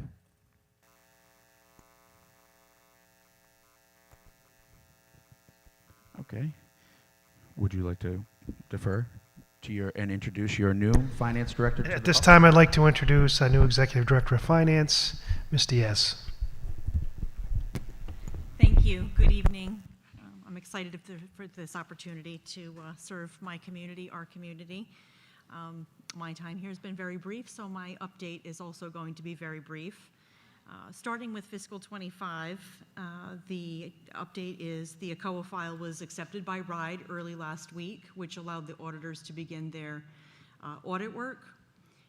So the auditors began making their selections yesterday, and if everything goes as expected, the audit could potentially be complete by the end of this month, the fiscal 25 audit, the end of this month. For fiscal 26, as many of you are probably aware, there was a spending freeze that was implemented in March. This allowed for the processing, sufficient time to process requests and record expenses for this new upcoming fiscal 26 year end. And lastly, the accounting system, Munis, is scheduled to go live on July 6th. I'm told that this is a very user-friendly system. I'm looking forward to find out what the efficiencies to the finance operations will be, and also to explore the reporting capabilities in that system. And that's all I have for now. Thank you. Ms. Diaz, I have just two questions. I apologize for your first meeting, putting you on the spot. I apologize for not getting these to you in advance. If you do not have the answers to these questions, we could certainly come back to them at the next meeting. But looking at the requisitions approved between $500 to $49.99, there are three items that are showing Hendricken Power School PD training, each one at $2,460. My first question would be, and again, if you don't have the answer to this, it's okay. In my opinion, based on the fact that approval is required beyond $5,000, this could be misinterpreted by the general public as the district chopping up the cost to come in under $5,000 and not have to have the expense publicly approved. If Mr. Testa and my colleagues and I wanted to go to a professional development training and each one of us cost $1,000, it would be $4,000 for Warwick School Committee to go to professional development, right? That would be the figure. But if you put it in 4 different times, then obviously it looks cheaper than $4,000, right, to just the general public. So my question is, do you foresee changing up how we would account for that? So that way, if there's 3 people attending a professional development, we put it all in as one cost to attend the professional development. Would you agree with my sentiments on this from a public optics perspective? Yes, I agree. I can make sure that does happen going forward. Okay. My second question on this is, these are 3 non-Warwick public school employees. These are actually, one of them is the principal for Bishop Hendricken High School. Is there a reason why Warwick Public Schools is paying for 3 Bishop Hendricken employees to attend professional development training? So I'll have to take some time to take a look at that. I haven't had a chance to review that, so I can certainly check on it and get back to you on that. Okay. Thank you very much. And in the event that as you investigate this and why we're paying for these 3 individuals, if it's because we're a pass-through, I did bounce it off of one of my colleagues, just said, have you ever seen this before, to Mr. Testa. In the event if it's a pass-through, like it's grant funding from the federal government, the question I would have would be, would that have any impact on our maintenance of effort? So like if we ended up losing that and our maintenance of effort went up, then would there be an increase of contribution required from the city thereafter, would be my question. I'll have to check into that and get back to you. I'm Yep, not totally. familiar enough just yet with that. Okay, again, I apologize for putting you on the spot.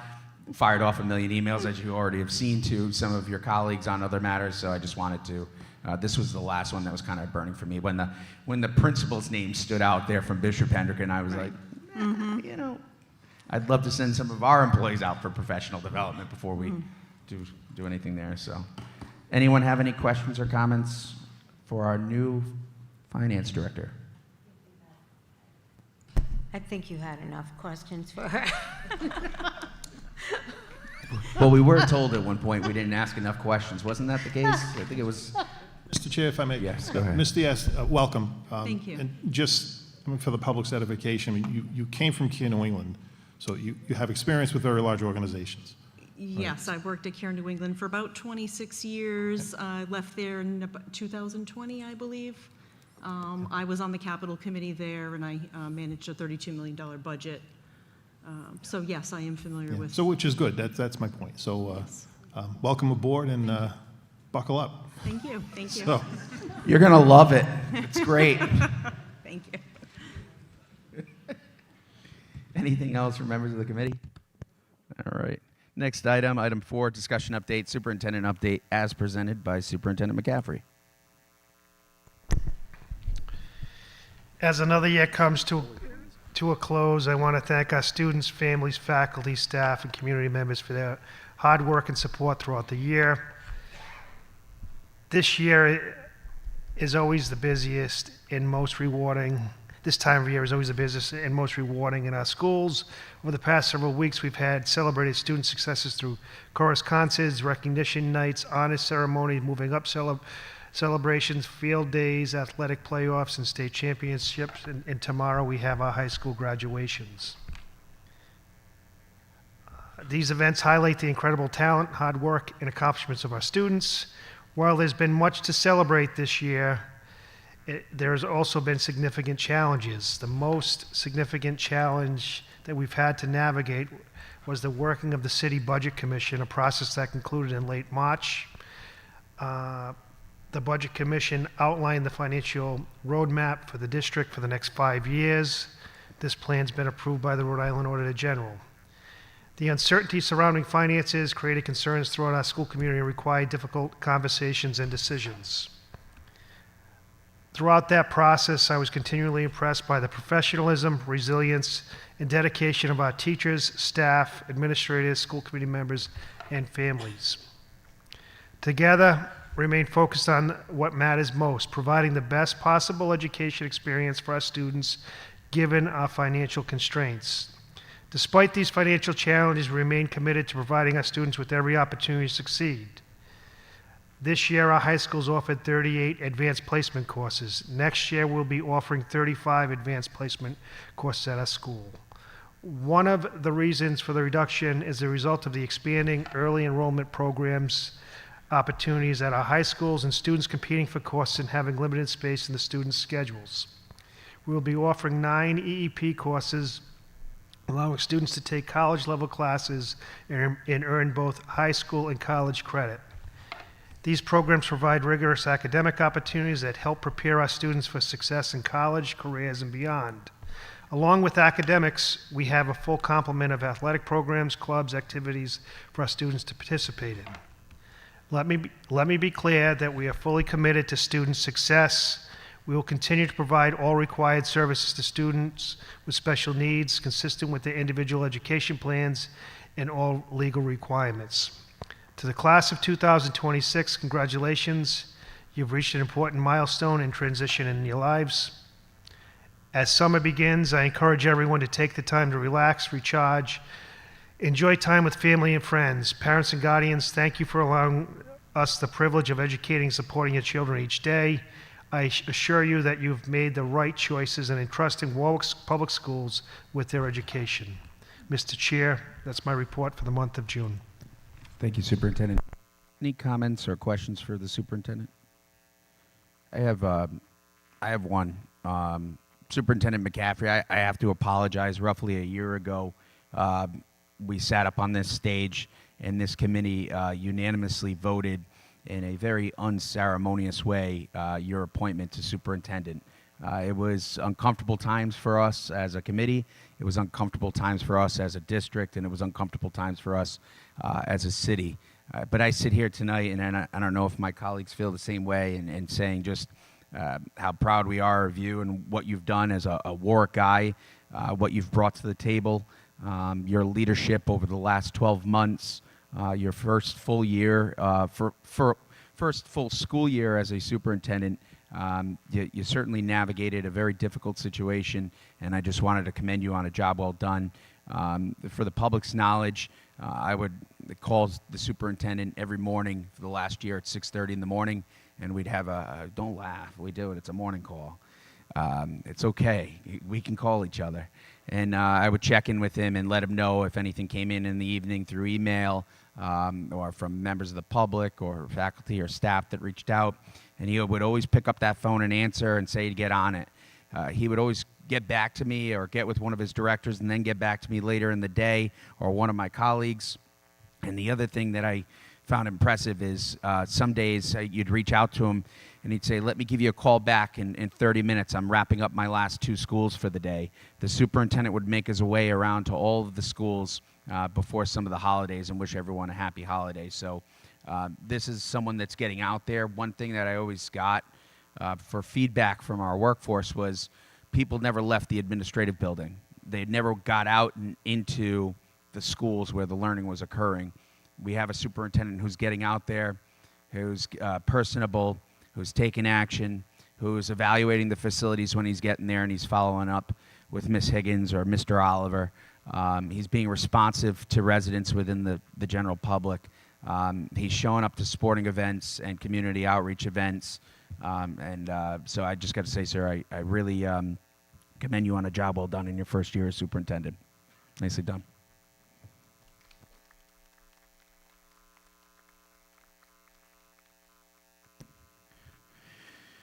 Next item we have, I'm looking for a motion to move approval, discussion action, approval to attend National History Day contest June 14th to the 18th, 2026. So moved. Made by Mr. Testa, Second. seconded by Ms. Hazelwood. Any discussion from members of the committee? Seeing none. All those in favor? Aye. Anyone opposed? Motion carries 4-0. I'm looking for a motion to move approval on item 6, discussion action, wise non-renewals, as discussed in executive session. So moved. Made by Mr. Testa, Second. seconded by Ms. Hazelwood. I'd be looking for a motion to adopt as presented by the administration. Moved. Made by Mr. Yep, Testa, so moved. seconded by Ms. Hazelwood. All those in favor? Aye. Anyone opposed? Motion carries 4-0. I'd be looking for a motion to move approval on item 7, discussion action, contract modification for central office administrator. So moved. Made by Mr. Testa, Second. seconded by Ms. Hazelwood. I'd be looking for a motion to move approval on the recommendation as discussed in executive session. So moved. Made by Mr. Testa, Second. seconded by Ms. Hazelwood. All those in favor? Aye. Anyone opposed? Motion carries 4-0. We're on to item 8, discussion action, approval FY26 June expenditures. I'd be looking for a motion to move approval on the change orders as presented. So moved. Made by Mr. Testa. Second. Seconded by Ms. Hazelwood. Any discussion on any of the change orders within the packet? Seeing none, all those in favor? Aye. Anyone opposed? Motion carries 4-0. I'd be looking for a motion to move approval on the general funded requisitions for FY26 and FY27 as presented. So moved. Made by Mr. Testa. Second. Seconded by Ms. Hazelwood. Mr. Testa. Thank you, Mr. Chair. I just have a couple of questions on some of these. I think the first one would be for Mr. Napolillo. One of them is for the elementary classroom Chromebook charging stations. So through all the elementary grades, are we not taking Chromebooks home? Is that what the new That's correct. policy, quote unquote, is going to be? That's All right. correct, yep. Okay. K-5. Yep, that's fine, that explains that. Second one, this is for, I guess, Mr. McCaffrey, this is for the Roger Williams University, for the 4 members to participate in coursework to receive MLO certification. So what's the goal? How many teachers are we looking to, are these the only 4? Are there more teachers that, does everyone need MLO cert now, or? Okay, I'm just trying to get a handle on it, because there is a $19,000 credit in the grant too, so that just led me to believe, how many teachers are we hoping to? I'm going to defer to Dr. Schultz for this, please. Okay. Sure, and I'm just going to apologize. I'm not the resident expert on curriculum anymore, but I can at least say a couple things since Dr. Antonelli is not here this evening. But it's going to be something that we there's different types of proficiency that's going to be happening. We do have some grant funds to send people through to get like the full proficiency, but it sounds like there's going to be 2 different tiers, and we're going to try to get as many people on board that have enough proficiency that they can actually count towards the amount of hours that students need in their MLL plan. I don't know. I wasn't fully listening to the full question. If somebody could just clarify that for me. I was researching MTSS models. I'm so sorry. Did I answer the question? Yeah, no, I think you did. Did? Okay, So we're looking at perfect. 2, and this, I'm assuming what we're going through is what every district is going through. So, I mean, we're not reinventing the wheel here, right? So, and are these federal grants? Are these title grants or To help pay for it? yeah, or are they specific for MLL? There is money that is given to that's given to MLL specifically, but it's not a lot, unfortunately. It won't nearly cover the amount of people that need to be trained under some of the mandates, and so it's going to be a very slow process. But I guess one thing that we have working in our favor, if you want to put it that way, is that every other district is in that same boat. Yeah, it's an unfunded mandate to get Right. to something that the chair has taken. Okay, thank you very much. Sure. Okay, my next one, I think this is from Ms. Higgins. Oh, yeah, Mr. McCaffrey. I would like to add that Dr. Antonelli's at her daughter's graduation this evening in North Providence, so she has a more important event than Is that to being- acceptable? That's an acceptable? Absolutely. If you say so. Family first. Second what Mr. And she's the Testa said. salutatorian, Oh, okay. so it's kind of a big deal. Yeah, it's a big you deal. know. Okay. My next one was from Ms. Higgins. This is about Rec 24732 for Phalanx for replacement compressor here. Is Phalanx a new company, or did they acquire another company that was working on the system, or is this another set of hands that's touching the system? So it is, we usually use Delta. We've used Larson in the past. When he retired, his son went with Phalanx. And that's where we got the name from, Kayla Quirk. Because of costs, we're trying to bring in different people to see if we can get some cost savings to the district. Okay. And that's why we brought in Phalanx, and it did save us a little bit. Okay. And at some point, can you get, for us, for the committee, I would just like a list of all the major components we've replaced on this system. I know we've replaced several compressors. Yes, we have. We had some boards too. So I would just like to know what we've replaced over even the last 7 years. Oh, the 7 years? Yeah. I'll Well, do my the best to system get is you about an 9 itemized years list. old, I think, right? 2017? Yeah, I Thereabouts? believe that. Yeah, so Right let's around just there. go from when we installed it. Just Okay. all the major components we've had to replace. You got it. Okay, thank you. Thank you. Almost done. Nope, I'm gonna skip that one. And nope, that's the paper, skip that one. Oh, and the last one is the Rhode Island Association of School Committees. Our sheet says it's 16,000, it's actually 15,000, so we're saving $1,000. That's all I have for general. Are you good? I'm good. Good. Ms. Hazelwood, anything on this? Ms. Kirby-Chapman, do you have anything on this? I want to ask a question. First of all, I just wanted to applaud that we, our district, finally admitting that screen time is not as good for the kids. So I love the idea the Chromebooks are staying at school. I know that was a heavy cost for the $45,000. Did we do a cost analysis about is it a big savings by purchasing this at $45,000, but also not turning over the Chromebooks for the kids? Does that make sense? Yeah, I see that would be relative, right? With the racks and the carts coming in, that kind of a thing. Yeah. One-time cost, but it sets up for the future of no more going home. I think to Mr. Testa's point, probably less breakages in that sense. Are we still, because even this year from the kids that are finally giving it back, do we still have to purchase Chromebooks this year, right? Or Well, we did not, unfortunately. No. Nope, so we're going to stretch out what we got just to get past this tough year. So do we have enough Chromebooks to kids, per se? Oh, absolutely, yeah. Even the Chromebooks that are probably outdated that have been here for 4 or 5 years? Yeah, we looked at the expiration on them, and we felt it was safe enough to at least get by this year, and we'd be removing a little bit out of K1 and 2, Yeah. and then we're gonna maintain the fleet from 3 through 12. It's just 3 through 5 are gonna Right. kind of stay in the little bit more That's kind of intentional seems learning, to- stay there, yeah. Right. But there's enough to absolutely fit that plan, have a small chunk of spares, and of course I budgeted for parts, but I'd like to see less breakages, of course. Right. So overall, it ends up still being cheaper. I would say so, yeah. All right, thanks. Thank you. Thank you, Ms. Kirby-Chapman. Anything, Ms. Hazelwood? Seeing none, all those in favor of general funded requisitions FY26 and FY27 say aye. Aye. Anyone opposed? Motion carries 4-0. Looking for a motion to move approval on the external funded requisitions FY26 and FY27. So moved. Made by Mr. Testa. Second. Seconded by Ms. Kirby Chapman. Any discussion? Mr. Yes. Testa. An external, are these grant funds? Do we just change the name? Yeah, these would be Ms. grant Ms. Tedeschi, okay, you're confirming that, okay. This is more of a, it's just a statement. It's, I know we're budgeting the last year of the Aramark food contract, and I've said this before, Ms. Diaz, you weren't here. So the following year it goes out to bid. I would like to see us get very creative and invite in all of the food service purveyors and have a cook-off. Other districts have done it. We got staff involved, get staff at the school level, get students involved, and let them compete with each other. Let's just not take a bid.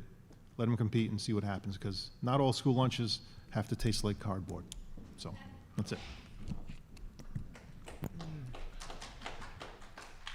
Like an Iron Chef type of thing is what you're suggesting here. Okay. Anything else for members of the committee? Seeing none, all those in favor of external funded requisitions for FY26 and 27 say aye. Aye.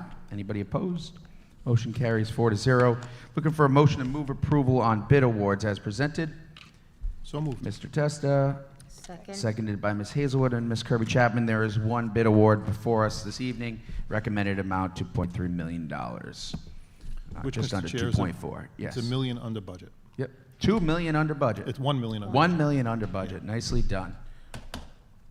Any other comments or statements or questions from members of the committee? Seeing none, all those in favor? Aye. Anyone opposed? Motion carries 4-0. We're now on to the second public comment period of our meeting.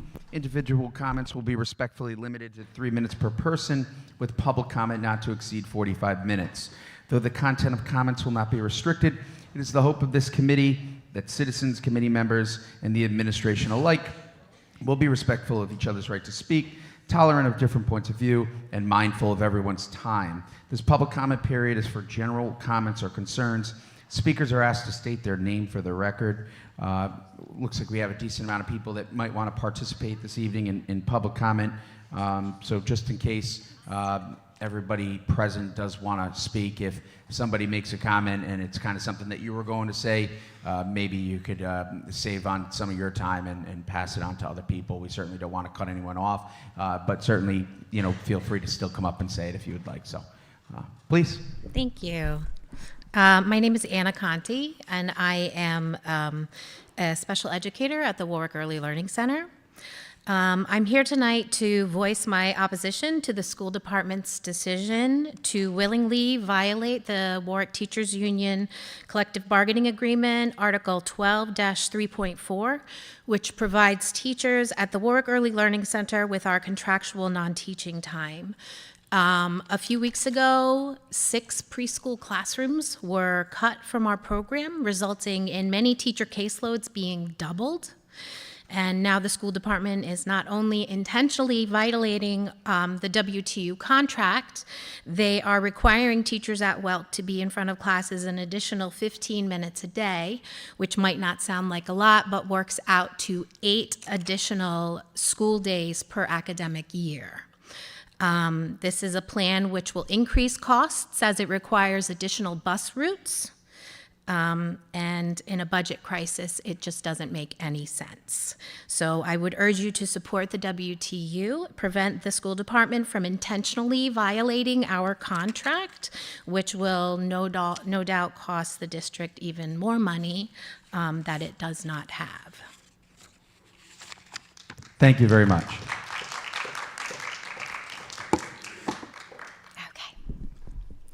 Good evening, school committee members. I am Kelly Gervasini. I am a special education preschool teacher at the Warwick Early Learning Center, and I have come tonight to make you aware of how administration is planning to violate our teaching contract. On page 25, Article 12-3.4, it states that the teachers of our building receive every other Friday to complete our planning time. Altering our terms when our contract is not even open is a major breach of contract and sets a dangerous precedent. They will try to tell you that they have found a way to give us daily prep time and allow for our students to come 5 days a week, but that is the expense of us working 15 extra minutes a day and potentially losing our prep as we wait for consistently late busing.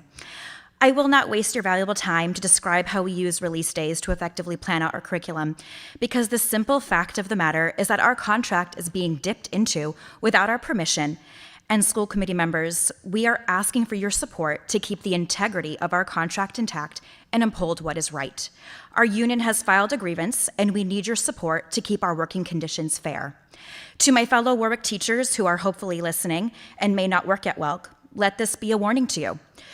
If our contract is being dipped into now against our wishes, the rest of it will be up for debate, and we are all at risk. And for what it's worth, I've never had a single parent complain about release days impacting their child or routines. But you know what they do say affects their schedule and makes them want to have their child come attend Welk? Is having full-day classroom options, which sadly you all just voted to decrease from 11 to 4 rooms, and not a single community peer will also be able to access those full days in the fall. Thank you for your time, and if you have questions about our contract or release days, please reach out to us. Thank you.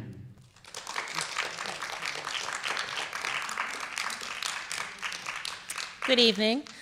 My name is Lori Jansen, and I am a special education teacher at Warwick Early Learning Center. I've been in Warwick for over 20 years.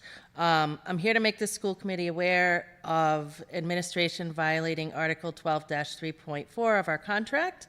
This article provides for our Welk faculty members to have their non-teaching time. We do not have itinerants in preschool. We do not have art, music, PE, so that is how we are getting our non-teaching time. It is on every other Friday. Our non-teaching time is essential to our planning and preparation of the curriculum that we use. It's also when we do much of our special education paperwork.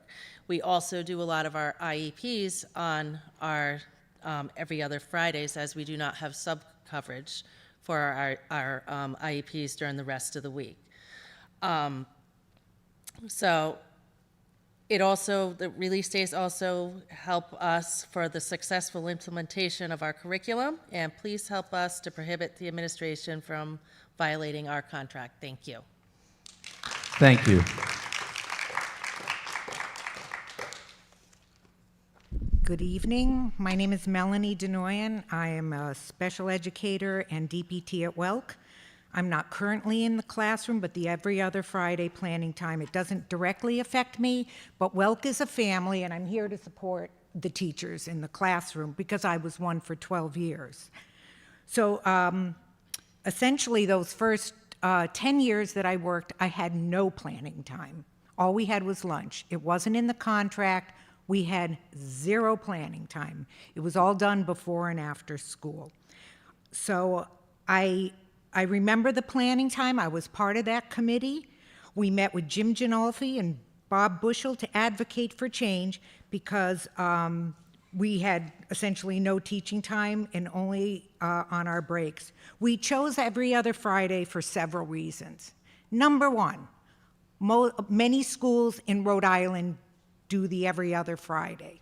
So we're going by what other districts do. Second, preschool planning is very different than planning in the upper grades.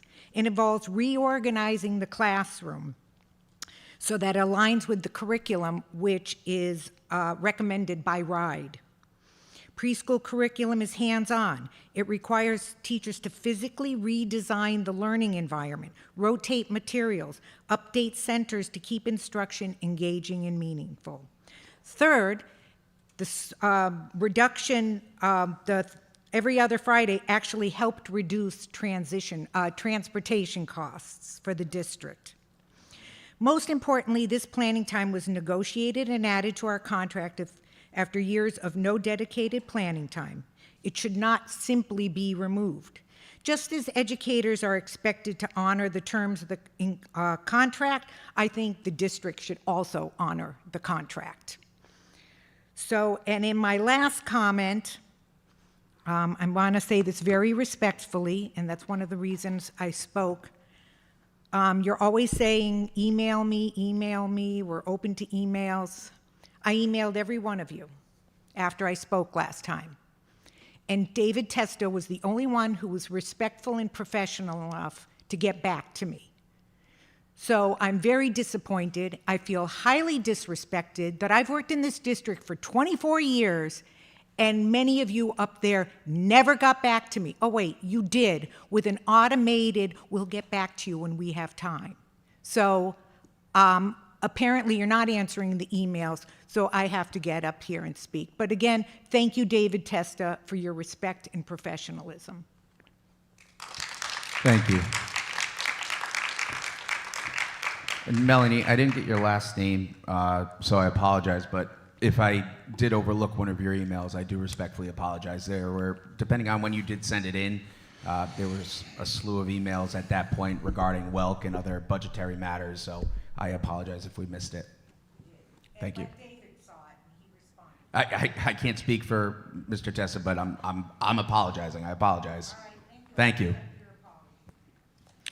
Jacob Medora, Warwick resident, Warwick graduate, and a Warwick educator. Every time I have a couple comments, one of which I'll hold off on for tonight, and hopefully I don't have to come up here next month and talk about it. With that said, Ed, there was a lot of awards tonight, a lot of congratulations, and I just have a list that I wanted to roll off.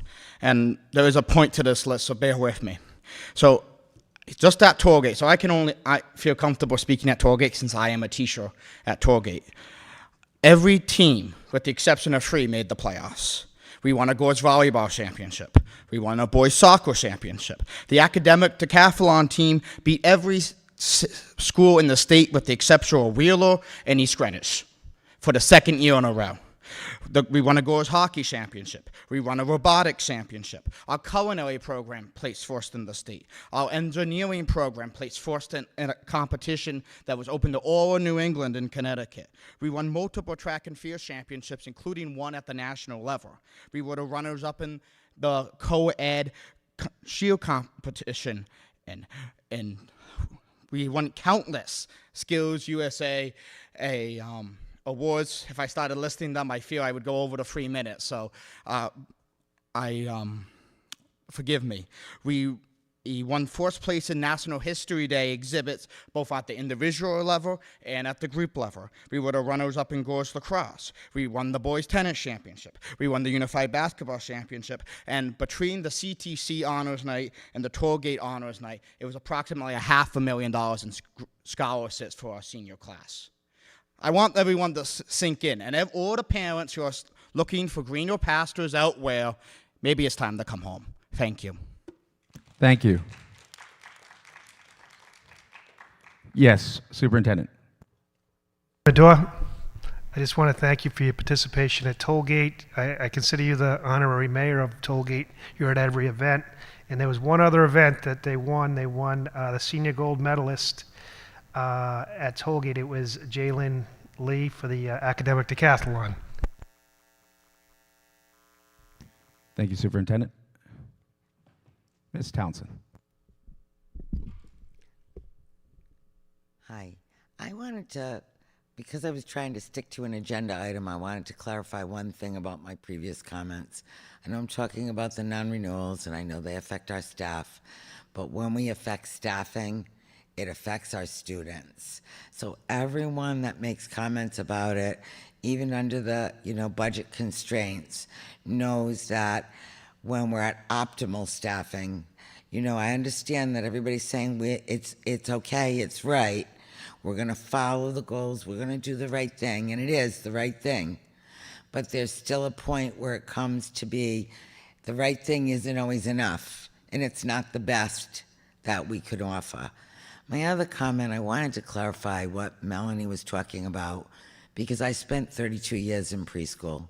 So for 32 years, I went in I sound like a teenager. I went in really early. I set up for the entire day because I wouldn't have had time if I just went in on time. My teacher and I stayed late. We ate lunch in the classroom to clean up and get ready for the second group. And we stayed late in the afternoons, kind of debriefing and going over and setting up. And I know a lot of teachers do that in all varieties of classroom, but preschool, like kindergarten, is messy. So my last thing I would say to you is, when we first went to the Drum Rock Early Learning Center, and eventually those Fridays came in, there was also a process called, there was a data process that teachers had to enter for their students. And not only did they not have any other non-teaching time, but in that time they also had to enter all the data, which I presume they're still doing every other Friday while they're coordinating with their teacher assistants and developing the curriculum for the next 2 weeks when they change up their activities. On those Fridays, while teachers are doing some things, and I know people would like to believe that that the teacher assistants aren't working or could be working elsewhere, but the teacher assistants are setting up the classrooms. They may be sitting at a table cutting and doing prep work, and that may look like nothing, but I prepped for 24 kids all the time. I took stuff home because we didn't have Fridays, we didn't have any non-teach time. All we had was if we got in early or we stayed late. So I just wanted to kind of clarify, I don't think what people know, that everyone knows exactly what goes on those every other Fridays besides the teacher obligations. The teacher assistants have been working. They haven't been sitting around eating bonbons. There may be a time when, like every other school, they have a celebration, because that's what every school does. So I just wanted to put it out there because I know what's coming for our teacher assistants, and I want to give that preset. Thank you. Thank you, Ms. Townsend.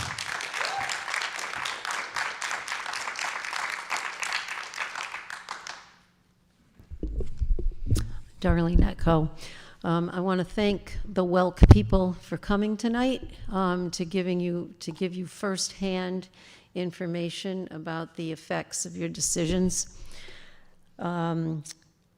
As a number of the teachers noted, the plans that you have in place are actively violating the contract. It's as simple as that.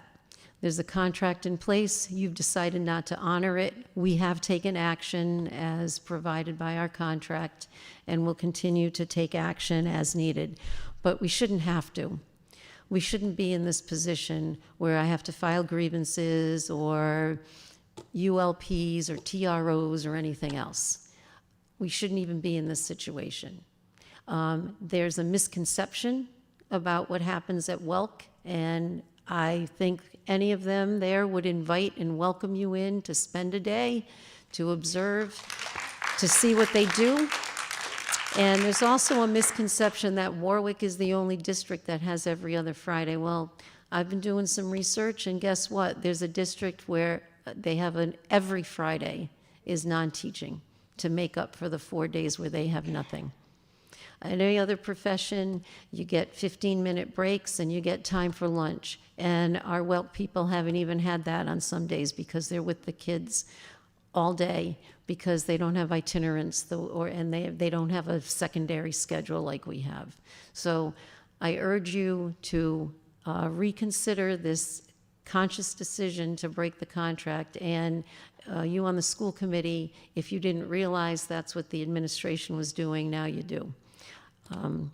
And then just to switch gears very briefly regarding the MLL requirements, we have something similar to Right to Read going on, where some teachers have to be proficient and some have to be aware.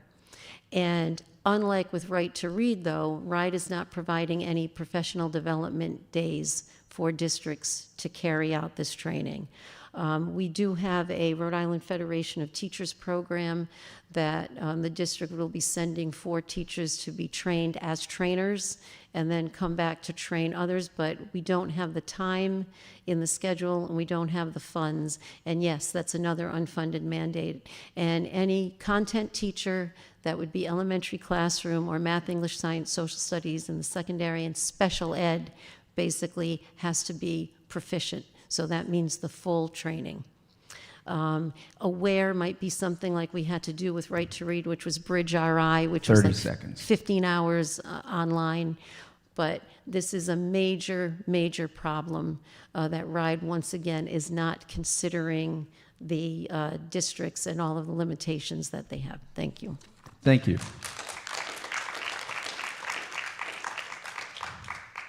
Are there any other members of the public wishing to comment? Are there any other members of the public wishing to comment? Mr. Oliver, any comments? Thanks. Mr. Kane, nothing tonight? Okay. We're now on to the docket session. I'll start with Mr. Testa. Mr. Testa, anything you'd like to docket for next meeting? No. Ms. Kirby-Chapman? Ms. Hazelwood? I have 2 items I'd like to docket for our next meeting, and if any of my colleagues want to co-sponsor them, I'm going to put forward a resolution for the next meeting that we do a review of all of our elementary schools to determine if there's a need for a Title I status change based on student demographics. You would like to co-sponsor it, Ms. Hazelwood? Yes. Mr. Testa? Ms. Kirby-Chapman, you also want to be a co-sponsor on that? Okay. And then the second one I'm going to docket for next meeting, it would be for executive session. It would be our superintendent year-end evaluation. So I'll get that, get the documents out to you guys to do the performance evaluation on the superintendent. We are now on, Mr. Wiggins, anything? Nope, still nothing. Okay. We're now on to future meetings. The next policy subcommittee meeting is scheduled for Tuesday, June 30th, 2026 at 4:30 p.m. The next building committee meeting is scheduled for Wednesday, July 1st, 2026 at 7:30 a.m.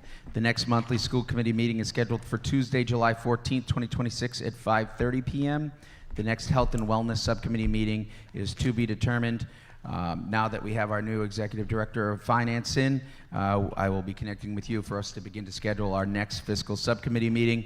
The next community outreach committee meeting, which has some big stuff coming in the month of July, it's scheduled for July 13th at 5:30 p.m. at the Warwick Public Library at this time, and that's it. The last thing I would say for the general public is, again, congratulations to the 570 plus students graduating tomorrow out at the Ryan Center between Tollgate and Pilgrim. Congratulations again to the pre-K, kindergarten, 5th grade, and 8th grade students that are all moving up. And on behalf of the Warwick School Committee, we'd like to thank all of our faculty, staff, administrators, students and parents, and all other community partners for a fantastic 2025 to 2026 school year, which certainly had a lot of excitement this year between all of the awards that our student athletes won, the incredible productions by our drama programs, performances by our chorale and bands, the topping off ceremonies for our new high schools, the reopening of Holloman Elementary School. This was their first full year back in their new building out of Gorton, flew by. So much for us to celebrate this year, and so much more for us to celebrate in the upcoming 26 to 27 school year, plus pretty much a new administrative team that's now going to come in and get their first full year come July 1. So with that being no other business before this body, I'd be looking for a motion to adjourn.